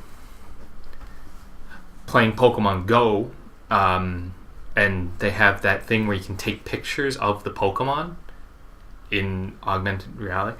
I thought it was really interesting because I have this picture of my daughter and a Charmander, and I had to kind of wrangle my daughter to kind of stand next to the Charmander and then kind of finagle it. I'm sure after all of that effort, in a couple years, she'll call you a dork. Probably. And, like, it was a nice picture, but then looking back on it, it's like, if she moved a few feet back, it would look like they were standing next to each other instead of her being here and the Charmander here, and it kind of looking like she's holding the Charmander's hand. And then I kind of looked at the picture more, and I was like, oh, if she was standing a few more feet back, there's a stream behind her and a very steep drop-off. It's like, she probably would have gone over it. But it was just, it's getting back to that whole, here's the thing. Like, here's the Charmander, it goes up to my knee, but then kind of, like, I'm trying to kind of make an analogy, or... It's seeing real-world scale. Yeah. While yours isn't in VR, it's still in AR. It's still, like, even though there's nothing in Astrobot to compare it to real size, I know how tall I am. Yeah. So when I see something when you see something that's 50 feet tall, you're like, oh. That's very large. Now, even though you're looking through yours on a phone screen, you still go, oh, that Charmander is the size of my daughter. Like, you can't get that from looking at playing like Let's Go. Yeah. It's nothing to compare it to. So I understand. And the other thing is, I have never been happier than playing a level. I don't remember what world or what level it's in. It's at some point. It's a completely optional thing to do. I'm just playing through the game, blah, blah, blah. And at one point, to my left, I see one of those like white dandelions. And I go, oh. And in this moment, I just go, oh. Forgetting that there is a microphone built into the VR. Yeah. And the seeds start to blow away. And I was like... And you're just like, oh my I was like, that was the most satisfying thing I've ever done in a game. Because I didn't blow on it thinking, oh, video games. I blew on it just because I was like, that's what you do to these. Yeah. You blow on these flowers. Forgetting I was in a game, and then it worked. I was like, holy... That is a level of immersion that I'm sure game developers are like... jizzing their pants for. Yeah, no, everyone's making these giant open world games where you can do like all these little things and it's so realistic. Press a button and you skin the animal. Blowing a flower a dandelion is the most immersed I have ever been. Period. Nothing comes close. Jesus. It was that good of a feeling. I think, God, just completely forgetting you're in a game and just going like, oh yeah, no, you just blow on the dandelion and it sends, and just completely forget, and you just go like, oh, it's just... Well, it's because it's such an everyday thing. Every kid has picked up those flowers before and blew on them. Yeah. So you go, oh, that's what you do to these. You blow on them. Yeah. It's great. Christ. I've also given a lot of enemies in that game the finger. They can't see me. And it looks incredibly... So, also when I play VR, I typically have my TV off. Yeah. So to anyone looking, it's me in an empty, silent room by myself, giving my wall the finger because there's nothing there. Yeah. VR is great. I still wouldn't recommend it to anyone. Oh? I would recommend that game if you have like a friend with a VR. But they think Astrobot is stupid. I would 100% recommend buying that game and going to their house and playing it. VR itself is still pretty expensive for mostly nothing. Because I have a friend actively being like, I want a VR, and I Are you trying to talk them down? Yeah, I keep saying, like, it's not really worth it. There's a bunch of neat experiences that are cool for about 10 minutes. And then you just vomit all over the place. Just projectile vomiting all over the walls. Now, I've been playing my VR a lot lately because I went through Astrobot. Well, there's one really satisfying thing in the game, too, of like when you get to the bosses, in a similar way to like Mario 64. In that game, it's stars. In this game, it's how many rescue bots did you rescue? Yeah. Or I guess how many Astrobots. So at one point, there's like, oh, you need 80 to progress. If you have 80, physically 80 bots will come on screen and just punch the crap out of the lock barrier and then open the barrier for you. I mean, even just on a technical level, to have 80 things come on screen and just start punching a lock It's great. I don't remember where I was going with that, but it's a good game. I don't know, something about actively talking people out of VR. Ah, yeah, but then just having 80 things on the screen. Oh, no, right. It's how much I've been playing lately. And also Beat Saber, which is just amazing. I love it. I watched a guy last night do all the JoJo intros. So that's the biggest letdown to the PlayStation version. No custom songs. Okay. So that sucks. So this is a PC game? Yes. Okay. It's PC first, then you can PlayStation. Okay, that explains. So like all the cool songs that people are getting, I mean, they're all modded. Yeah. It's nothing official. But they recently put out their first official DLC pack. Anything good? Nothing I knew, but there's some good tunes. Okay. There's one song that I hated. Oh. I hadn't hated any song in the game until one of the DLC ones I would say is quite terrible. I don't think it's a bad song. It's just like for any rhythm game, I can't say any rhythm game, but for a game like that, I want like electronica dance music. That's what I want for something like that. Okay. And it was like metal. Which, like, I don't hate metal, but okay. It's just not what I want out of that type of game. Okay, what was the song? I don't know. Okay. Because I remember one of my friends, when Guitar Hero was big, she actively despised a lot of metal songs, and it kind of rubbed a few of us the wrong way because we were all big metalheads back in high school. And then we'd get to Disturbed, like it was a Disturbed song, and she's like, "Oh no, this song right here is amazing because it just flows so much better than any of the other songs on here." And at the time, and still to this day, I don't like Disturbed. No, there's a few songs that I think are alright, but there are a few, but I still don't like them. I still don't like the sound. I don't like the vocalist. There are like the Sound of Silence cover they did. I was just like, I was actually going to call that out as one of the songs of theirs I do like. I don't like it at all. Now there's a point about I'd rather just listen to Simon and Garfunkel. There's a point about 3/4 of the way through that song where he kind of switches to like his metal voice, and it, I would say, ruins the entire song. But I don't know. I've come around recently on a lot of bands, but Disturbed is still kind of one of those bands where I'm just like, no, I don't like them. Fair. Yeah. I don't like most bands. You know what really bothered me the other day? I don't know why this is reminding me of it, but Game Grumps announced their final tour, tour format. Yes. Which everyone had to quickly clarify. They're not done touring. Yeah. It's just this show that they're running is the last run. And they have stops in Canada, which cool. They do? Yeah. I shouldn't say stop. It's probably just Toronto. It is. Yeah. That's it. There's no ands. It's just Toronto. It's just Toronto. But the amount of people who are like, come to Canada, I'm like, well, they are.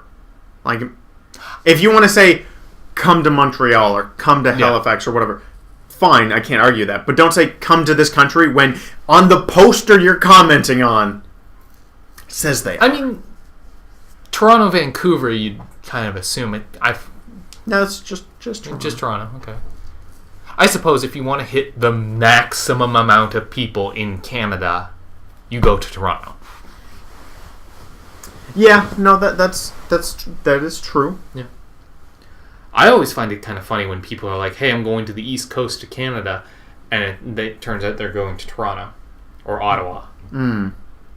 I don't know when this happened, but I ran into it early in life when I had met someone on World of Warcraft who was from Alberta or Manitoba. Alberta. That's the same thing. Shit. Well, I don't know Canadian geography at all. No. Manitoba, Edmonton. Manitoba. Shit, I forget. I mean, I didn't meet them, so I can't help you. Okay.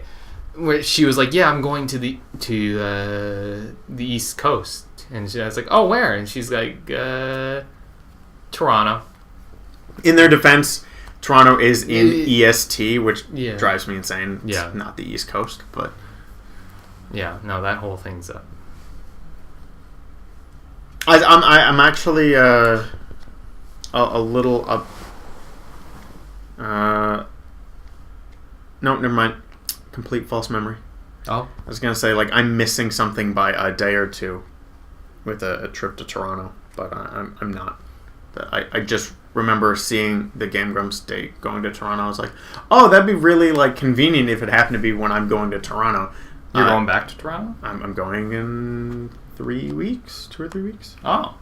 Is there just A reason? Nope, just to stay with my girlfriend's folks for a while. Okay. Something to do. I guess. You're being unemployed, it's kind of like, oh, well, take what I can get. Yeah, and, you know, I've never, I mean, I've met her dad and her sister, but I've never met her family as a whole, and I've definitely never been to her house. Now, granted, she's never been to mine either, because I don't live in this province either. Yeah. But my mother can't seem to stay in one house, so until she decides to actually move in somewhere, even I haven't gone home in a while. She keeps moving. But yeah, something to do. Guess why not? Flights were way cheaper. Oh, they were actually cheap? Well, because I've gone to Toronto before, so I knew what to expect to pay. Yeah. Paid considerably less this time. Oh. Because when you can go to Toronto to, like, Tijuana, Mexico for, like, $200, I don't know what kind of sorcery airlines and travel agencies are working out, but that is bullshit. Oh yeah, no, it's our airlines are garbage. Yeah. If you want to go anywhere for a vacation, if you specifically someplace in Mexico, $200. You want to go to the next province over, better fork over $500. So when I went to Anime North last year, those tickets cost me like $560. Now that's round trip. That's not each way. Otherwise, like I would not go. Yeah. This time going to the same airport from the same airport cost me like $320. Okay. It's not terrible. I mean, it's still a lot. That's still a lot of money for a trip. It's still a lot of money when you're laid off, when you're looking for work. Yeah. Yes. That was like the only hesitance to the trip. I was like, I shouldn't do this. Yeah. But, whatever. So I wanted to ask you about that short story you wrote. Oh, it did well. It did well? Yep. It's online. I'll never tell anyone where to find it. Okay. But was it for like a YouTube thing or? Yep. Okay. A YouTuber was like, "Hey, doing like horror short story submissions." Okay. Now things make sense. If we like them, and they had to be true. Yeah. They had to be something you experienced, and they're like, "Yeah, if we like them, we'll read them on air." Okay. So I got mine read. Cool. It was an incredibly embarrassing experience. Was there any kind of monetary reward? Nope. No. Okay, so it was just for exposure. Yeah. Honestly, I won't. So this is just kind of one of those spur of the moment things. Yeah. Where it's just like, I've got a story. Well, I'm not. I do a lot of writing, but I'm not a writer. Because most of my writing, like from videos, is mostly like reviews, which is different than creative writing. Oh. But it was literally like I was just watching someone and they're like, "Hey, you want to do a creative writing thing?" I was like, "Yeah, right." So I just that day sat down for a couple hours. I mean, you read it. Yeah. I mean, it only takes 10 minutes to read. It's not very long. It's not very long, but there was a moment in that first couple paragraphs where I was like, ooh, this feels like it's going to take for a while. But then once it gets into the, once it gets to the playground, was it? Yeah. That's where it starts to pick up. And then just running, and then there's the point where you're running through the forest where it just felt like it was too fast. It was like, whoa. I mean, I'm not going to run through the story, but to anyone curious, because I imagine most people listening would be familiar. It was essentially the story of when I was jumped in college, which most people either know about or was there. I think I heard you for the story. Well, because it happened while I would have known you in college, because I think everyone was like, "Oh, what'd you do this weekend?" I'm like, "I got jumped." I think when we were at Atlantic, I overheard you telling people of the story, but me being an antisocial 28-year-old, 26-year-old, 27, 26, I was like, screw everyone, I'm here for myself. Oh, that's weird to hear that you're like, oh yeah, all those years ago when you were a young pup, I was the age you are currently. Yeah. I was the antisocial dickhead who was just pissed off at everybody. But I suppose I was coming from a welding shop. And I mean, if that helps. Hasn't changed. No. Oh, no, I'm a little more open than I was back then. I guess. I'm still a dickhead, but... I mean, at least I can say it and... Acknowledge it? Acknowledge that I'm a total, just... narcissistic asshole. I had a real I don't know, I went through like a bit of a, I don't want to say depressive episode, but yeah, it was really hard on myself the last couple of days. And it's one of those, like, you're saying it and even though you're like joking about it, someone's like, hey, you alright? I was like, oh shit, maybe I'm not. Yeah, no, that is definitely a real thought from time to time where you're practicing self-deprecating humor and then you're just like, oh. You're like, oh, there's starting to be some truth to some of these. Oh, no, I have to actually face the reality that I'm actually depressed. Isn't it great? I actually contemplated putting out a video on mental health, and then I was like, I couldn't think of a more boob thing to do. So I was like, nah, I'm not going to do that. I mean, there have been recent times where I've actually thought about going to talk to a psychologist or psychiatrist. Psychologist or psychiatrist? Therapist. Some sort of therapist, yes. I've been to one. Would recommend. Because honestly, so, whatever. Let's just peel off those scars right now.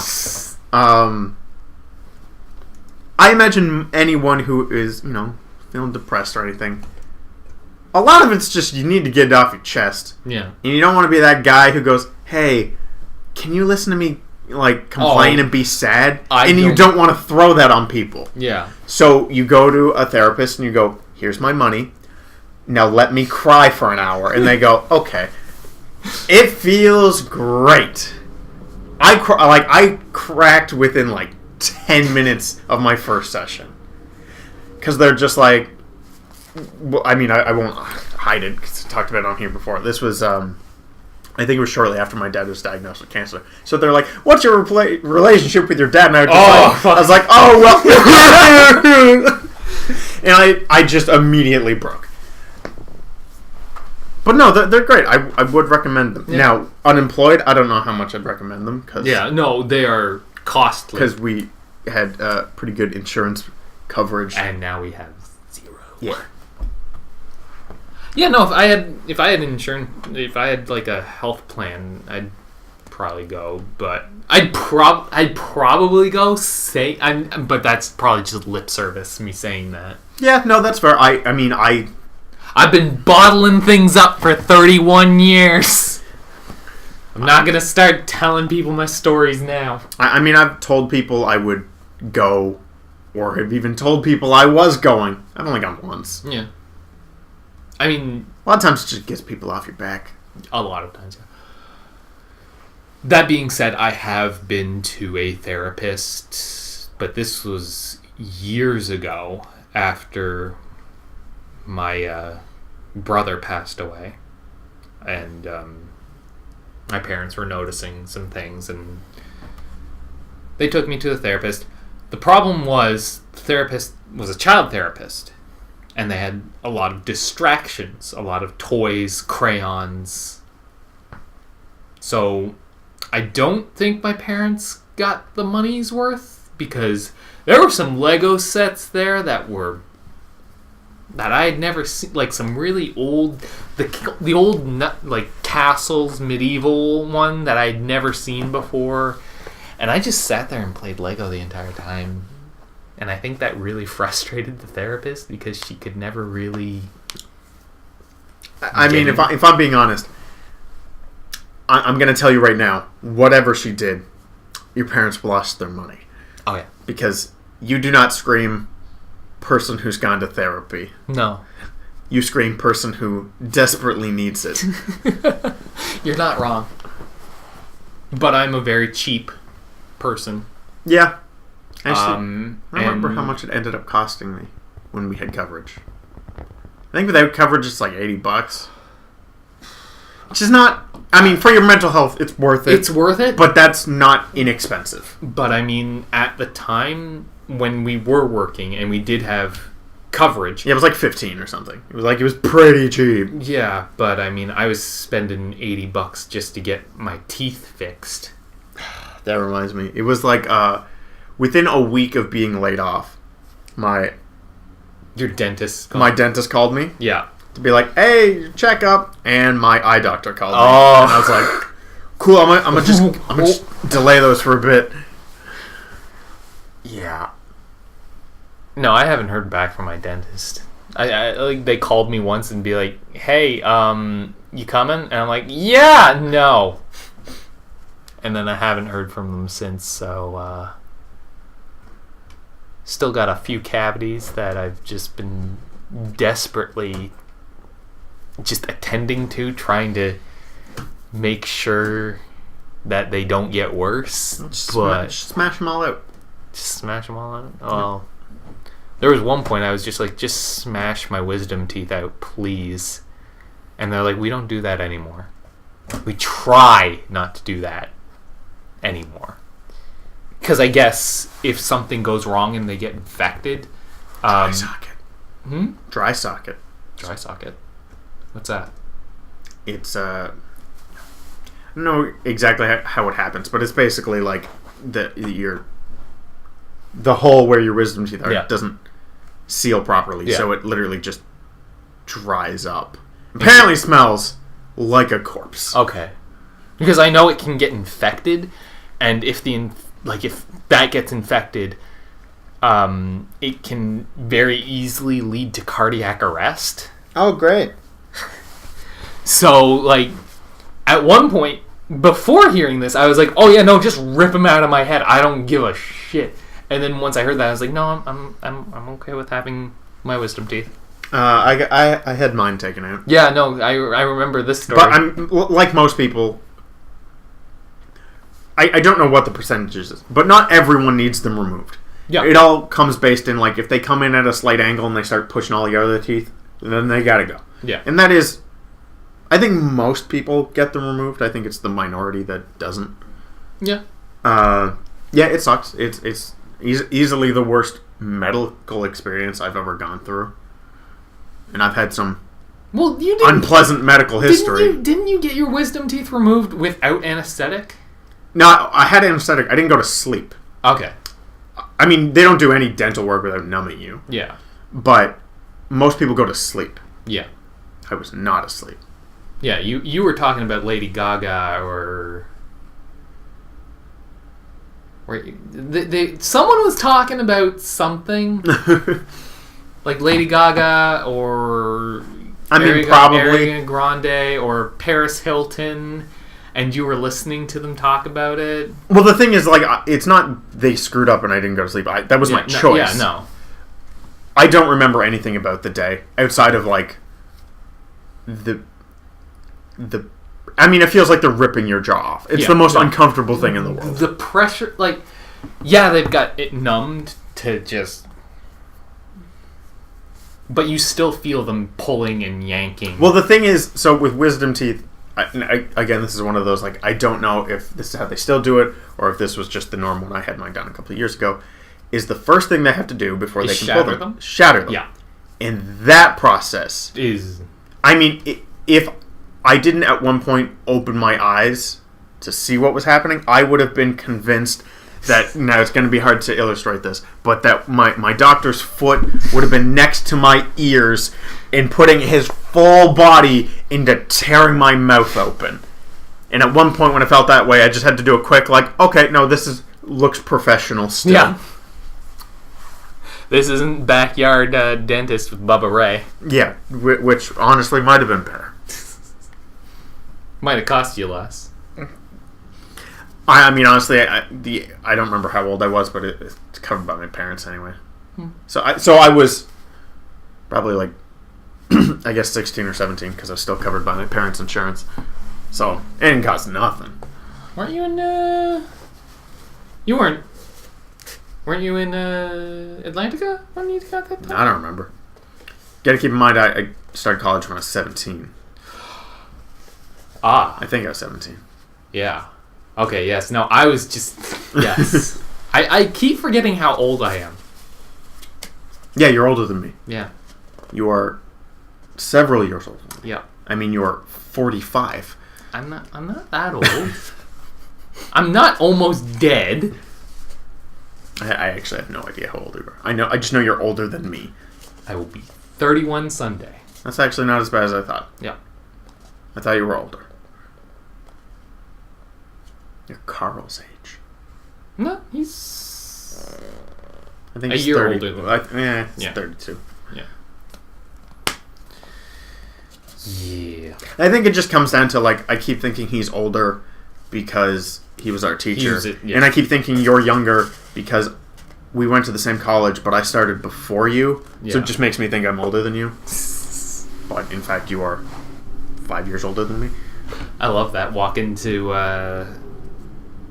Shoppers Drug Mart that one day, and Brandon's like, I keep forgetting you're older than us. It's like, yeah. Well, I keep forgetting Brandon's younger than me. The same thing, like, I hung out with Brandon all through high school and everything, so I just assume he's my age. No, I'm older than him. Yeah.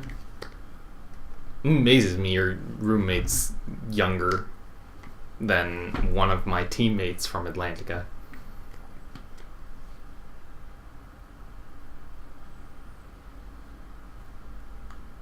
What? I don't know. I'm pretty sure my teammate, she who will not be named, was older than your roommate. Could be. I don't know. My roommate's older than me. I don't know. Just when I thought that, I was kind of sitting at... No work was done that day at school because I was just like...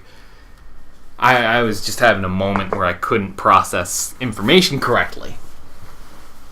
It's just like, I want to go home. This has just ruined my day. Like a lot of things. I mean, you've got a bit of a hairpin trigger. I do, yes. Things will throw me off at the just drop of a pin.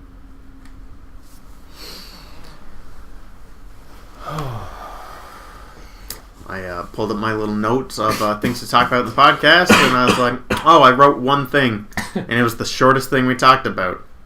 Oh. Great. It's just Stadia, because it happened this week, so it was, relevant news, I guess. Saw someone on Twitter being like, better stay the hell away from me. This is just... That's the quality of people I follow on Twitter. That and Hitomi. Jake. Actually, sort of speaking about Hitomi. Oh? Twitter might have the worst sensitive material filter I've ever seen. Oh? There's so many things that I see that I would definitely consider not safe for work that is not filtered. And now the only reason why that's important to me is because I was a terrible employee who regularly checked his Twitter at work. Yeah. And frankly, in the run of a day, I just really don't care for not safe for work content anyway. Because I don't know, it's time and place for it, I guess. Yeah. Scrolling through Twitter is not it for me. And then, but because it's so bad, every time a post is blocked, I always go, I have to see what it is. Yeah. Because I want to know how bad. Now, there have been a few times where I'm like, oh yeah, no, that definitely, good job, Twitter. You blocked something you should have. But a lot of times it's like, here's someone holding a tuba and you're like, what? How'd that get flagged? Which is the entire reason why I click view post every time. Oh, yeah. Because I have to see. I mean, most of the time when I do it, it's just tits. Yeah. But that's only because I follow some questionable people. I guess speaking of that, if you're looking to watch a bunch of... this would definitely be a... When your kid is asleep type of show. Probably. But the love sex. Trigger warning? No. I mean, Trigger warning's great. But no, I already forgot what the show's called. Love, Sex, and Robots? Yeah, something like that. Just came out. Or not Love, Death. Yeah, Love, Death, and Robots. Yes. Yeah. I think you would I've like heard it a some good lot. things about it, yeah. A little too not safe for work for my tastes. I'm a Christian boy when it comes to my the amount of skin I like to see in my programs. Yeah. But I think you would enjoy it, especially the first. So it's just a collection of shorts. Okay, so it's kind of like Black Mirror or something like that? No, because these are like 12 minutes. Okay. Okay, so it's something I can knock out. Oh yeah, you could in one sitting watch the whole thing. Okay. Probably. The thing I've heard it compared to the most is Heavy Metal. Oh, those movies were... Which, like, I enjoyed Heavy Metal, so this is why I checked it out. They have a whole series of movies, don't they? Like, there's... I think there's... I know there's two. There's Heavy Metal and Heavy Metal 2000. Yes. Heavy Metal 2000 was insane. I think that's the one I have more memories of. Because, yeah, like, every so often Heavy Metal would be on, like, Space at, like, 2 o'clock, 3 o'clock in the morning. Yeah. And my kid, just me being up at that time to watch anime on YTV, that would be on.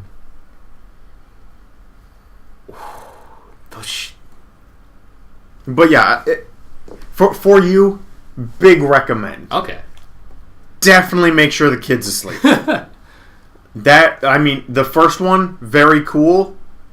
Might ruin the kid. Yeah, no, they're we've had a few moments where even JoJo, like we've been watching JoJo with Freya, and she'll watch the intro and she'll do little twirls and dance along to the music, and I'd be like, oh, yes, I'm converting my child into planting the Weeaboo seeds young. But there have been times where, like, for example, in Golden Wing, one episode, Giorno just smashes his arm open and just starts waving the flesh all around, and it's just like hanging on by a thread of skin, and just like pause, maybe put Freya to bed. Yeah, no, she could watch the second one. Oh, I mean, there might be some cursing, but it's mostly funny. That's the thing. The shorts are like so all over the place. So yeah. I've only watched 3, so I can only speak for the first 3. First one definitely has some sexual content, but it's mostly incredible graphic violence. Okay. And a very cool concept. I like the first one a lot. The second one is like a comedy about these like 3 robots that like don't understand human civilization. Yeah. I thought it was funny. And the third one is like, I mean, the main girl is mostly naked the entire time. Okay. And you see everything. So very not Just- safe for work. Is the camera down in our lady business like all the time? Sometimes. Okay. I mean, you see everything. It is like I was told it wasn't not. I was told the shorts were not safe for work. I watched the first one, And you're like, whoa. well, I saw the first one, saw it's violence, and like there's like a twinge of sexual stuff. yeah. I was like, okay, if this is as far as it goes, like that's not that bad. And then it just... Then I got to that third one, I was like, oh boy, I'm like, there it is. That's a lot. Yeah, no. I don't know. I've been kind of like I'll hover over it on Netflix, and I'll kind of watch the trailer for it, and it looks interesting, but I never really. I mean, don't know. I wouldn't have checked it out had someone not. I mean, someone was here and they're like, Hey, want to watch it? yeah, and they had already seen a few of them. Okay. So, sure, whatever, put them on. Didn't think much of it. It was something that wasn't Pokemon for a few minutes. Just getting off that train for a few minutes and just to readjust. It's actually been a while since I've watched them again. I feel like a normal person not watching it. It's nice. Yeah. I mean, even I'm kind of at the point where I've watched so much anime. I'm kind of getting tired of it, but there's nothing on Netflix that I want to watch. Well, I can't recommend anything because I haven't seen any anime recently. I don't even know what I've been watching. Dororo? There's one on Amazon Prime that I absolutely love called Dororo.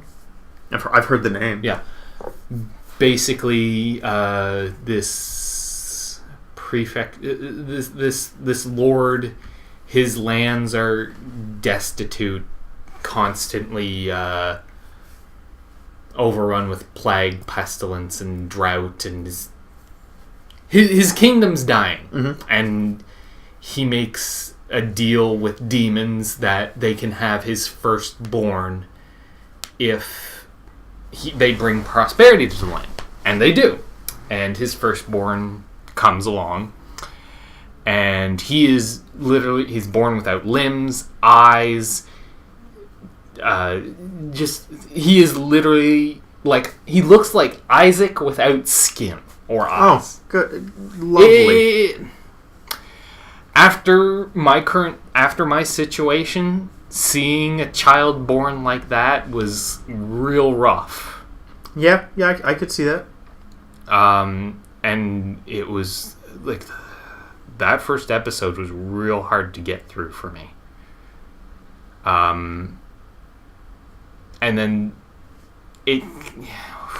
there's like up until I think episode 8, it's just you're riding the despair roller coaster down into the depths of hell. And then they have one episode where it's like, oh, maybe it's not so bad.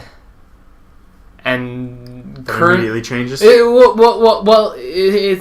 like, oh, we're coming out of the cave of despair, and we're just kind of teetering on the precipice of everything's gonna go to shit.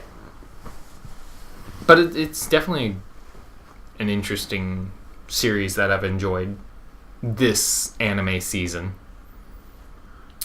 I couldn't even tell you the last time I cared about anime season.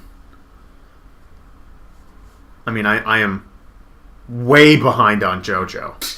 Like, are you still way on behind? Diamond is Unbreakable? Or? Oh no, I've watched Okay. a few of Golden Wind. Okay. But they're on like in their 20s now, I think. Maybe. I've seen maybe like 7. No, they wouldn't be in their 20s. They'd still be in the teens. Okay, well, to give you the last episode I remember seeing was the Gangstar dance, The torture dance, Yeah. yes. which was a good chunk of episodes ago. Yes. Yeah. Yeah, no, that was fairly early on. And I haven't watched since. I don't know why. I mean, I was listening to people talk about Evangelion earlier this week, and I was like, I might just go back and watch Evangelion. Well, I mean, it's coming to Netflix soon. I thought it was already on. I don't know if it's coming for Canadian Netflix. Goddamn better be, because I'll rewatch it. If it is, because I have no other, like, other than going to, like, one of these anime sites where you're probably more likely to get a virus than watch decent anime. Yep. I had started picking up the Evangelion Platinum Edition, but because we lived in St. John at the time and Music World was the only game in business, because CD Planet had just closed down and turned into a Starbucks, which I am still salty about to this day. And now that Starbucks is closed... I mean, it's Tim Hortons literally 8 feet away. Yeah. So, the Platinum collection I have is from ADV, I think, is not completed. And I don't think to find the copies I need, they're selling for like $200 on Amazon. Yeah. Like, it's... No, owning, at least in this country, owning anime legally is like the most expensive thing and one of the hardest things to track down. If you're not buying something that's super current, good luck. I mean, I was lucky I was able to find the complete season of Panty and Stocking and Space Dandy. They re-released all the episodes of Cowboy Bebop on Blu-ray, which was a godsend. But I mean, you can watch that. Like, anything you can watch on a streaming service, kind of, it cheapens having the DVD, the Blu-ray. A little bit. Which is kind of like... I haven't gone... Like, I picked up the Cowboy Bebop ones and I haven't touched it because, I mean, it's pretty much... It's on Crunchyroll. I think it's on Crunchyroll. But, I mean, every so often I'll go back and watch Panty and Stocking. I still have never seen it. I don't think it would be for you. I know it wouldn't be. Which is a shame because it was a pretty... I loved it. I don't like the lewd. It's not that bad. I've seen some GIFs. It might not always be that bad, but well, what's so weird about it is I genuinely enjoy Kill la Kill, and it's one of the worst ones out there. I mean, first episode, just underboob flopping everywhere. I think I was still just, I don't know, the amount I was in love with Trigger shadowed that, I guess. I don't know. What about films? Films? Been any movies lately? No, I'm assuming no. I haven't touched. John Wick 3. Yeah, new trailer came out yesterday. I didn't watch it because neither did I. I don't want to. I'll see the movie. So. They did something with what's it? Oh yeah. Shit. Keanu Reeves and I can't remember his name. Bill and Ted's Excellent Adventure. Yeah. They'd come out and said, hey... oh, no, they are filming that. That's the thing, because I saw it was like Onion Cinema. Yeah, no, that is a real thing. They are actually doing it. Okay. I couldn't care less. I've never seen them. Yeah. I've seen bits and pieces of it. I haven't seen... I mean, for anyone who cares, I'm happy it's finally happening. Yeah. But in that announcement trailer, holy shit, Keanu Reeves actually looks old. Well, I think that he's trying to look old. Yeah. He probably hasn't been through makeup. Yeah, because, exactly. I mean, in the John Wick movies, it's like, oh my god, he doesn't look old at all. But then when he's not in the movies... I don't think he actually probably has that much done to him. Keanu Reeves not that old. No. He probably just has his beard darkened because in the announcement for Bill and Ted's Excellent... the movie, his beard is like there's gray. Well, it's possible they graded up for that because not knowing anything about the movie, the joke is probably going to be that they're old. Okay, so it's entirely possible they aged them up a bit for the movie. Are you gonna at least see the Avengers?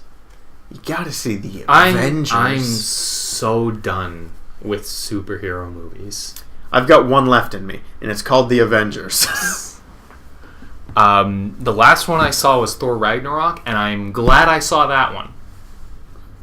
Because I liked that one. It was very good. I saw Captain Marvel opening night, opening showing, front and center. Yeah.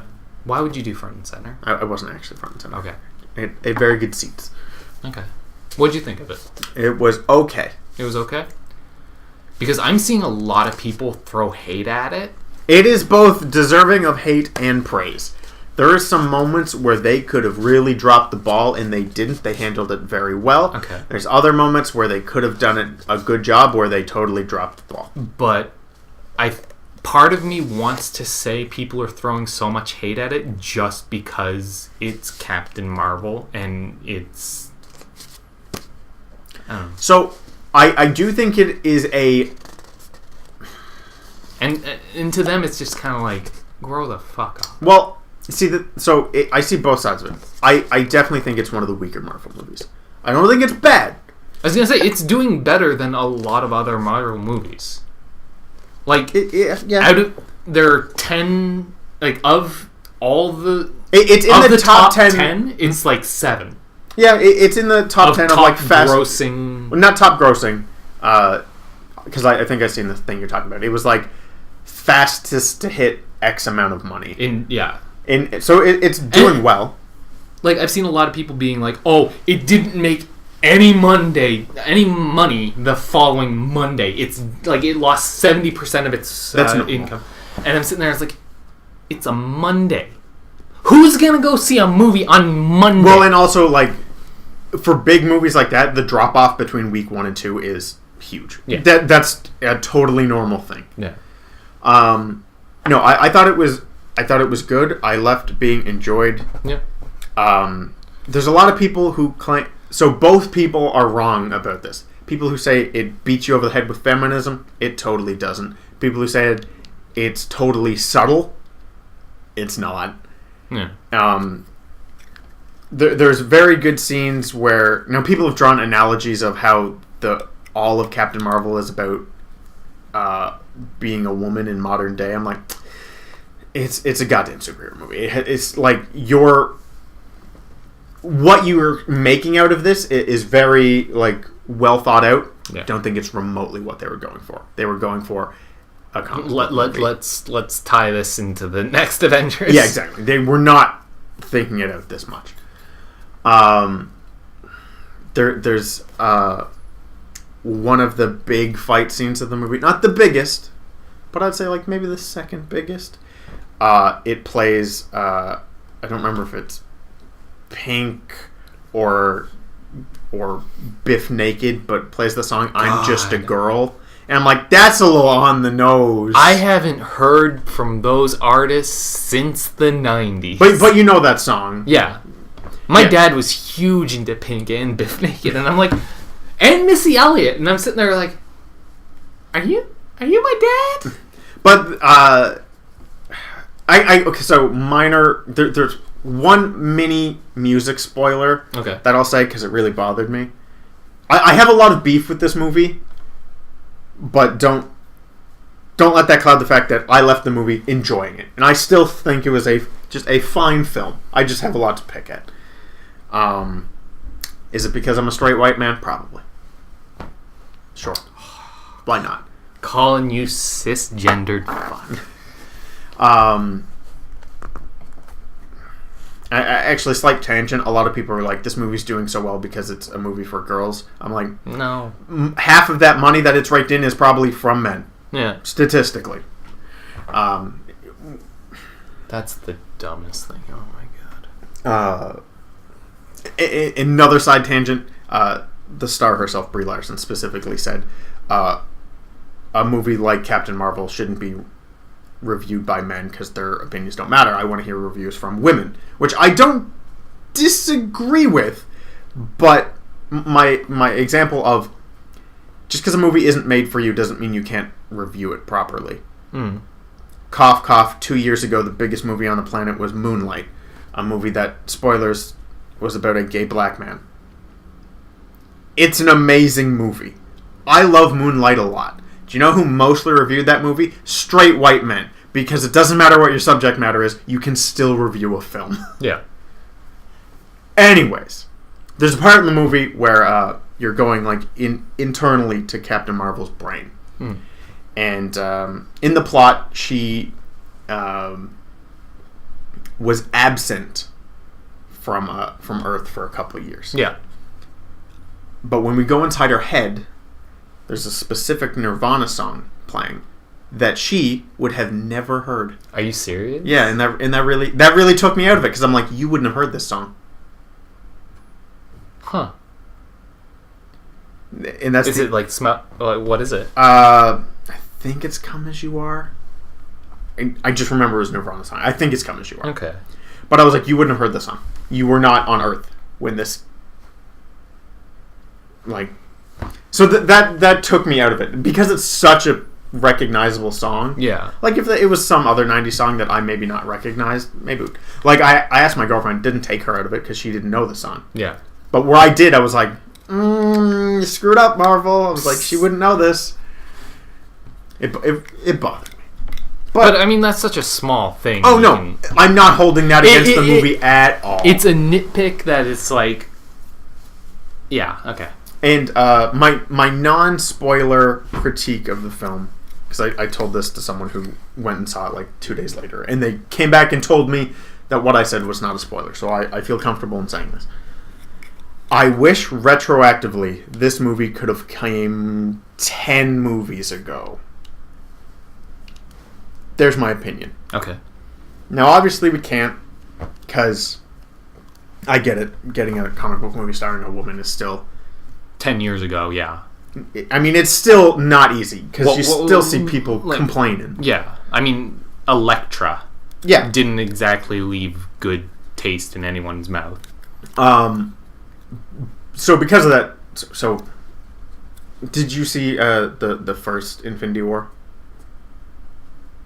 No. Okay, do you care if I spoil the No, ending? I don't care. Okay, so I'm sure everyone under the sun saw the ending. Well, it's not even about that. It's at the end. Nick Fury pulls out his pager and calls Captain Marvel. Yeah. And so everyone's like, "Oh, what's that?" Oh, well, it's Captain Marvel. So Marvel gets their own movie. So, like in every Marvel movie, this movie ends with X hero will return. Yeah. Her return doesn't seem that... It's not that hit that they want it to be. Yeah. Where there's only a few weeks between the two movies. Now, if we saw this Captain Marvel movie a couple years ago... The impact would have been... And then Infinity War ends with calling Captain Marvel. We're like, we haven't heard from her in like 5 years. Yeah. Like, oh damn, like I've been wondering why she hasn't gotten a sequel. They didn't forget about her. Great, she's coming back. Her being in the movie, I don't... Where the movie's coming out and the next... It's supposed to be, she's returned. Not... It doesn't feel like a return when I saw the movie. Back next week. Exactly. Okay. And I did want to like kick the person in front of me in the back of the head, where the post credits for Captain Marvel just shows her, hey, she's on Earth now, because we all knew it was going to happen, because that's how the end of Infinity War ends. And everyone and the people in front of me were like, oh my god, it's Captain Marvel. I'm like, yeah, we just saw her whole movie. Like, it's not that... what did you expect? They're still doing the Wonder Woman 2, right? That hasn't been canned yet? Nope. Okay, thank God. It is not Wonder Woman 2, though. It's not? Get your facts straight. I don't know. It's Woman... So... Is it Wonder Woman in the 80s, or...? I don't remember what it's actually called. Okay. But DC seemed to... I don't know, say this really quietly, because it seems like most people don't know. DC is done making sequels. Yeah. They will... If it happens to be a sequel, cool. But they just want to make comic book movies. Yeah. Like comic book arcs, they might not be canon with each other. I mean... Which I think, if you just want to make good movies, fine. I don't care. Stop trying to confine yourself to... this new Wonder Woman movie is it's treating the first one like Wonder Woman's origin story of Okay. like getting to meet the character, so we don't have to do it in this movie. Okay. But for all intents and purposes, It's not connected. it is a reboot Okay. because that's what DC is good at. because it ignores certain things. Like, well, did you see the first one? Yes. Okay, so I actually really so enjoyed spoilers: Steve Trevor dies in that movie. Yeah. Well, he's back because this isn't a sequel. Okay. It's just another Wonder Woman movie. Okay. So Steve Trevor's in it. Okay. Is this like Son or something? No, Okay. Oh, okay. I think it's even played by the same actor. He'd be a pretty old man at this point. He would be over 100. I was gonna say, if this was canonical, he'd be an old man. Yeah. Well, because he's probably in his 20s, maybe 30s, And then in 1914, yeah, and this is the 80s.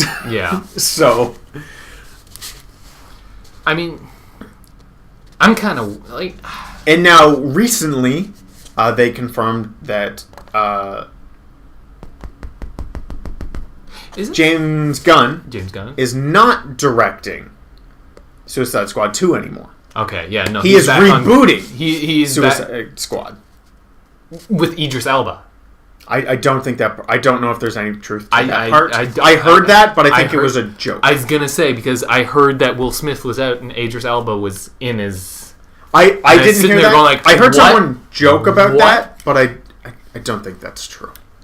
So when it comes time, and Idris Elba is like, yeah, no, I'm in Suicide Squad too. It's like, Well, it's not 2. It's complete okay. reboot again. okay, It was such a dumb thing. IGN. Now I like IGN. I go there almost daily. yeah, But they put out an article of like, or not an article, a poll. What movie should James Gunn do first, Suicide Squad or Guardians 3? I'm like, whichever one he's contractually obligated Yeah. to do first. That's there's which no, one he's there's doing no first. opinion. It's, Yeah, it doesn't matter what you think, or that, yeah, he probably should do Guardians 3 first because it probably was going to come out first. Guess what? Disney fired him. He picked up another job. That's the one he's doing first. Yeah, Unless he does them simultaneously. Maybe he can. I know it's where he typically writes the movies too. I don't think that would be easy for him to do 2 simultaneously, but maybe he can. It's James Gunn. yeah. It's funny. I didn't realize what he got in trouble for. I'd always thought he was like. My naive ass thought he was making fun of Nazis and telling them to go die or something like that. No, I don't think Disney would I fire don't you think for Disney that. would have fired. And then I heard he was just doing edgy humor, and I was kind of sitting there going like, he kind of deserves to be let go. Then. Well, the thing is, it was edgy humor from 12 years ago. yeah, Which, that's the point of, I say, no. If there's an action that you hired someone for, you can no longer condone them for actions they did prior to you hiring what's them. there's that law where it's like Now, obviously, like, if someone gets found out to be a mass murderer and they were hiding yeah. it, and it happened before you employed the them, Golden yeah, State Killer. stuff like that, obviously. But I don't think you should be punished for jokes. But if someone wants to punish you for jokes, that is within their right.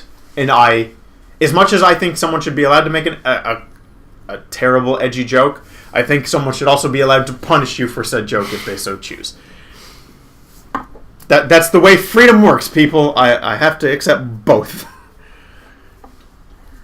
But given that they were so long ago and he's like clearly a different persona now, because to anyone familiar with the movies, James Gunn got to start working with Trauma. Yeah, like Toxic Avenger or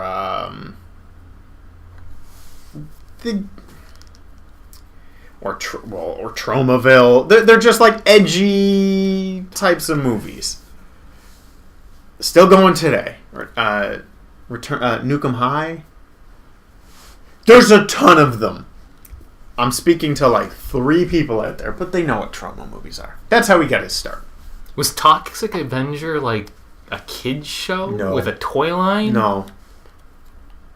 Because I remember something like these people were like mutated by toxic waste, and it was around the same time as creepy crawlers,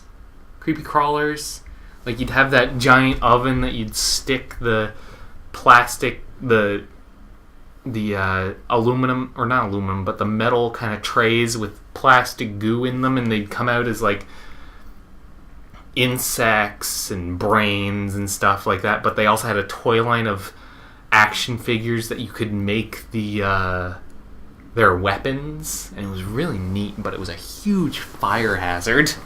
I don't know how many times like my dad had to come over and help me use it, and I'd almost burn myself or burn down the house. So I'm just gonna do like a quick like scan of like look at a bunch of like trauma posters. Wow. So that's the type of stuff they do. It's all like edgy. Yeah, stuff that would not even have like a straight to DVD. No, they have straight to DVD, but I don't think any of them have ever hit theaters. Yeah. That's how he got his start, and that's when he made those jokes. Okay. When they were appropriate to the job he had at the time. Okay. But like I said, Disney is a child's company. If they want to let him go for such a thing, I saw. Great. I'm glad they brought him back because he does good work.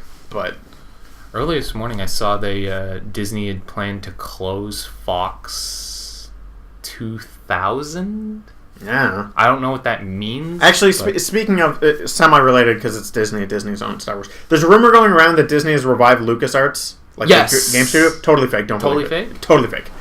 Because I saw that going like, oh shit, maybe they're gearing up to completely fake. Take away EA's control of. I literally. I know Kotaku leaves a bad taste in most people's mouths. If you have Twitter, if you want like good game journalism and stories, and for someone to tell you if the story is real or not, follow Jason Schreier on Twitter. He's fantastic. It was literally one post was, "Oh my God, LucasArts," followed by him going, "Nope." Okay. Well, that's a little disappointing. I saw a map of like 2019, Disney buys Fox. 2021, Disney buys Warner Brothers. 2027, Disney buys Sony. 2034, Disney buys the moon. I mean, if any company is going to do it, it's either Tencent or Disney. Oh, no, Disney has way more than Tencent. Yeah, but I mean, Tencent seems to be doing a lot of purchasing. And I mean, not to put the conspiracy. No, go full conspiracy. I am terrified of Disney. Yeah, because they will. Well, no, it's not so much Disney I'm terrified of. It's like I'm not terrified. It's kind of like corporate monopolies. It's corporate monopolies that I'm kind of, because I mean, Google's one thing. I mean, Google has its own internet. Yeah. And with the what's the name of the console? Stadia. They're looking like if all the Stadias are going to be connected, then Google's going to be looking. They will have access to everyone. Yeah, and their Google internet. Mm-hmm. So, I mean, on the one hand, I hate Bell and Rogers because they have a corporate monopoly on everything in Canada. Yeah. And the Broadcast Communications Board, whatever. I don't know, the people who decide how much we're paying for internet, which is run by Bell, and it's just, if there's something that could shake up that whole thing. Okay. So to people who don't understand, one of the best cell phone companies in the States is, I believe their name is Sprint. I might be wrong. I might be saying the wrong company name entirely. I was going to say Sprint, Time Warner. This is an independent company. Okay. I think it's Sprint. I might be wrong, but so because I'm not confident, I'll just say there's a cell phone company. There's a cell phone. It's one of the best services and incredibly cheap rates in the States.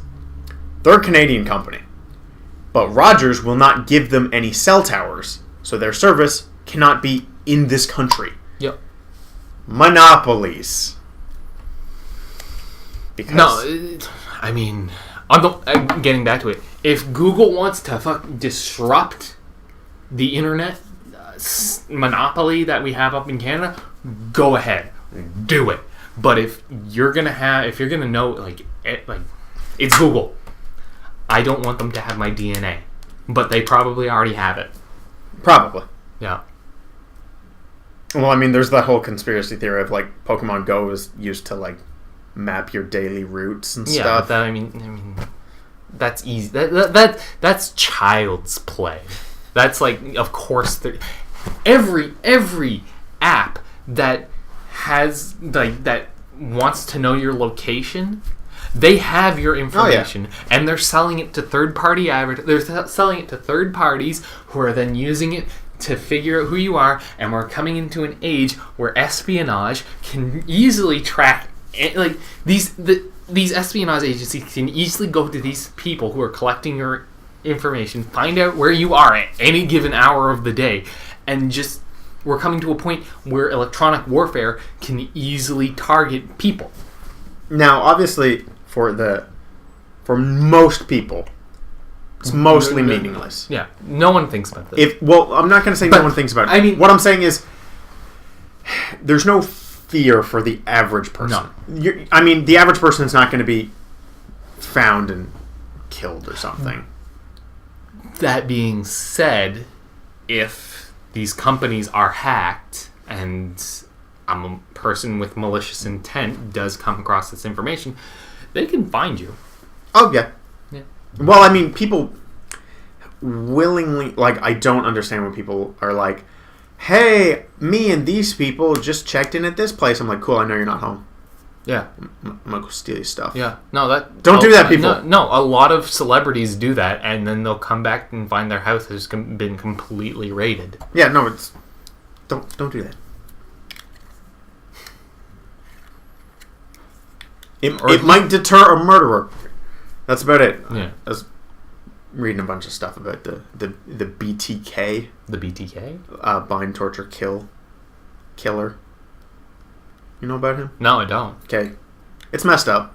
Like most serial killers. Yeah, most serial killers, yeah. But I just remember one person avoided being a victim because he knew where they were at, so he was waiting in their house.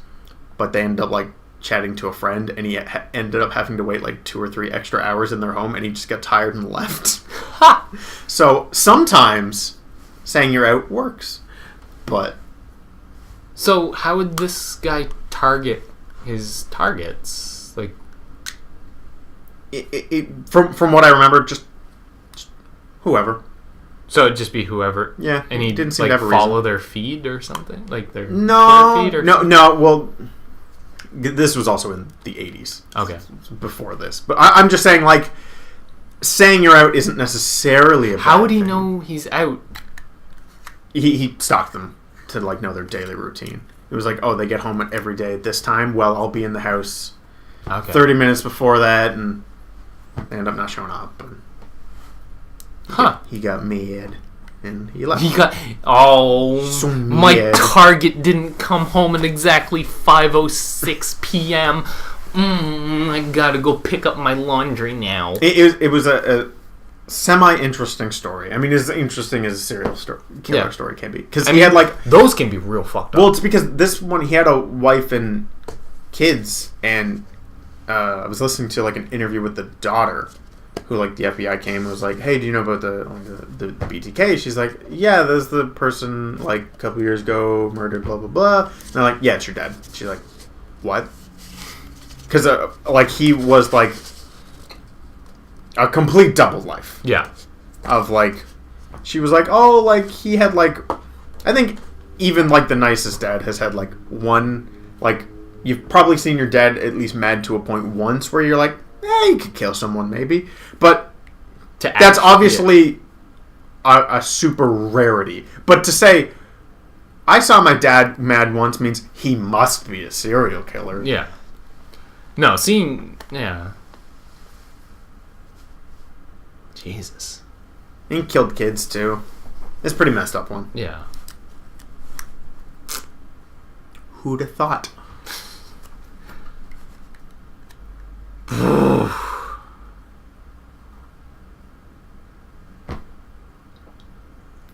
Well, I don't know what else I got. Yeah, I'm pretty much... It's really hard to follow up dead kids. I am just trying my hardest not to just shit myself.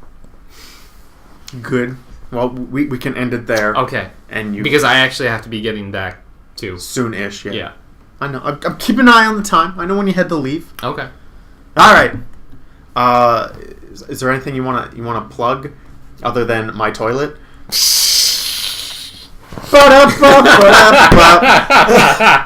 Jesus Christ. It's the best joke I've ever said. Probably not. Okay. I You don't do anything. I don't do anything. I mean, I tried streaming once and damn near had a panic attack. If you want to watch 140p streams, you could check out Power Moose Cullen on Twitch. I was streaming last night and it went bad. What happened? I guess my internet was just having an off day because Okay. I've never had this problem before. But someone's like, "Hey, it's kind of choppy." And then when it wasn't choppy, I was looking at the playback and I was like, it was so choppy you couldn't read the subtitles. I was like, oh my god, what's happening? And then the stream just shut off completely. I was like, guess I'm not streaming. Okay, that explains a lot. Yeah, because I ended up tweeting it out several times. Yeah. Just because I forgot it's linked to when I go live. Yeah, I told myself in my unemployed days I would be streaming more. I was good for about like a week, few days, but then then I quickly was like, guess what? I don't want to stream every day. Yeah, I don't know how. Like, I understand it's like what a lot of these streamers do, but I don't. I can't do it every day. Like, I don't have a personality, so It's easy when you get people to bounce people off of. Like when I'm playing, like I enjoy O-Cage. I do. It's a little dry, yeah. but when I'm playing Kingdom Hearts, I get a lot to talk about. It helps that I beat the game. It helps that I know the game pretty well. And people are like asking me questions and stuff. It's way easier when there's a chat. I recently was watching Buns. Yeah. Super Butter Buns play Gravity Rush 2. And what I learned, and this is something I've seen with a lot of popular streamers, they're not that good at streaming. Yeah. They just do to... Now, Buns is a rare example because what actually made her famous is she makes edited, written videos. Yeah. And she's very good at those. Yeah. But in Twitch, she's just like talking to chat. Like, it's not actually that entertaining, but I sat and watched it for 3 hours because I like her. Yeah. No, I definitely watch Buns. Anytime her video game donkey. Well, actually, Donkey's probably the best example because his most popular videos is his streams. Yeah. But they are heavily edited. When you watch a stream, he is dry and silent most of the time. Yeah.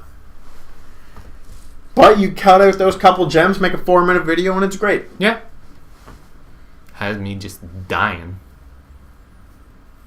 Christ. Are we still, only allowed to hate JonTron? I like John. I know, but I know it's like on the internet, it's a faux pas to like JonTron. I think it's still fine. Okay. YouTube didn't ban him. Okay. Because he put out 3 videos in like 3 months, was it? Something like that.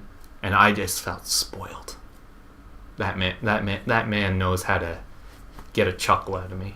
Yeah, no, his safety video and I sat there and for the first time I tweeted at him. I was like, "Hey John, have you ever watched Klaus's first day on it's the German forklift video, which I show pretty much anyone because I love it.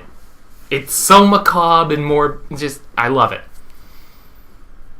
And I wasn't anytime I've tweeted, I've never expected anything back, but it was kind of the first time where I was like, oh, he's showing his video was about safety videos, and it was something I love those dumb workplace training safety videos, and I think it was the first time I had ever was like, I'm gonna tweet him something. Hey Jontron, have you ever seen this German forklift training video? And I actually felt upset afterwards. It's the dumbest thing. And I actually felt upset that I didn't get a response back. See, I have the opposite. I understand the high and the low. Yeah. Because a lot of times I don't tweet at famous people because you're like, they're not going to respond. And realistically, they're seeing hundreds and thousands of messages. So, of course. He probably got the same message but millions of times. I remember messaging... I don't remember who I messaged, but I remember who responded. I either tweeted at Angry as Pat or Plague. I don't remember who. Yeah. It was one of them. I was asking him something about Dark Souls. Yeah. Wasn't it Plague? Because I remember you had a stint where you were talking to him. But either way, whoever was the initial conversation, both of them had replied to the question. I was like, oh, I feel so good. And had a VR conversation with Liam once.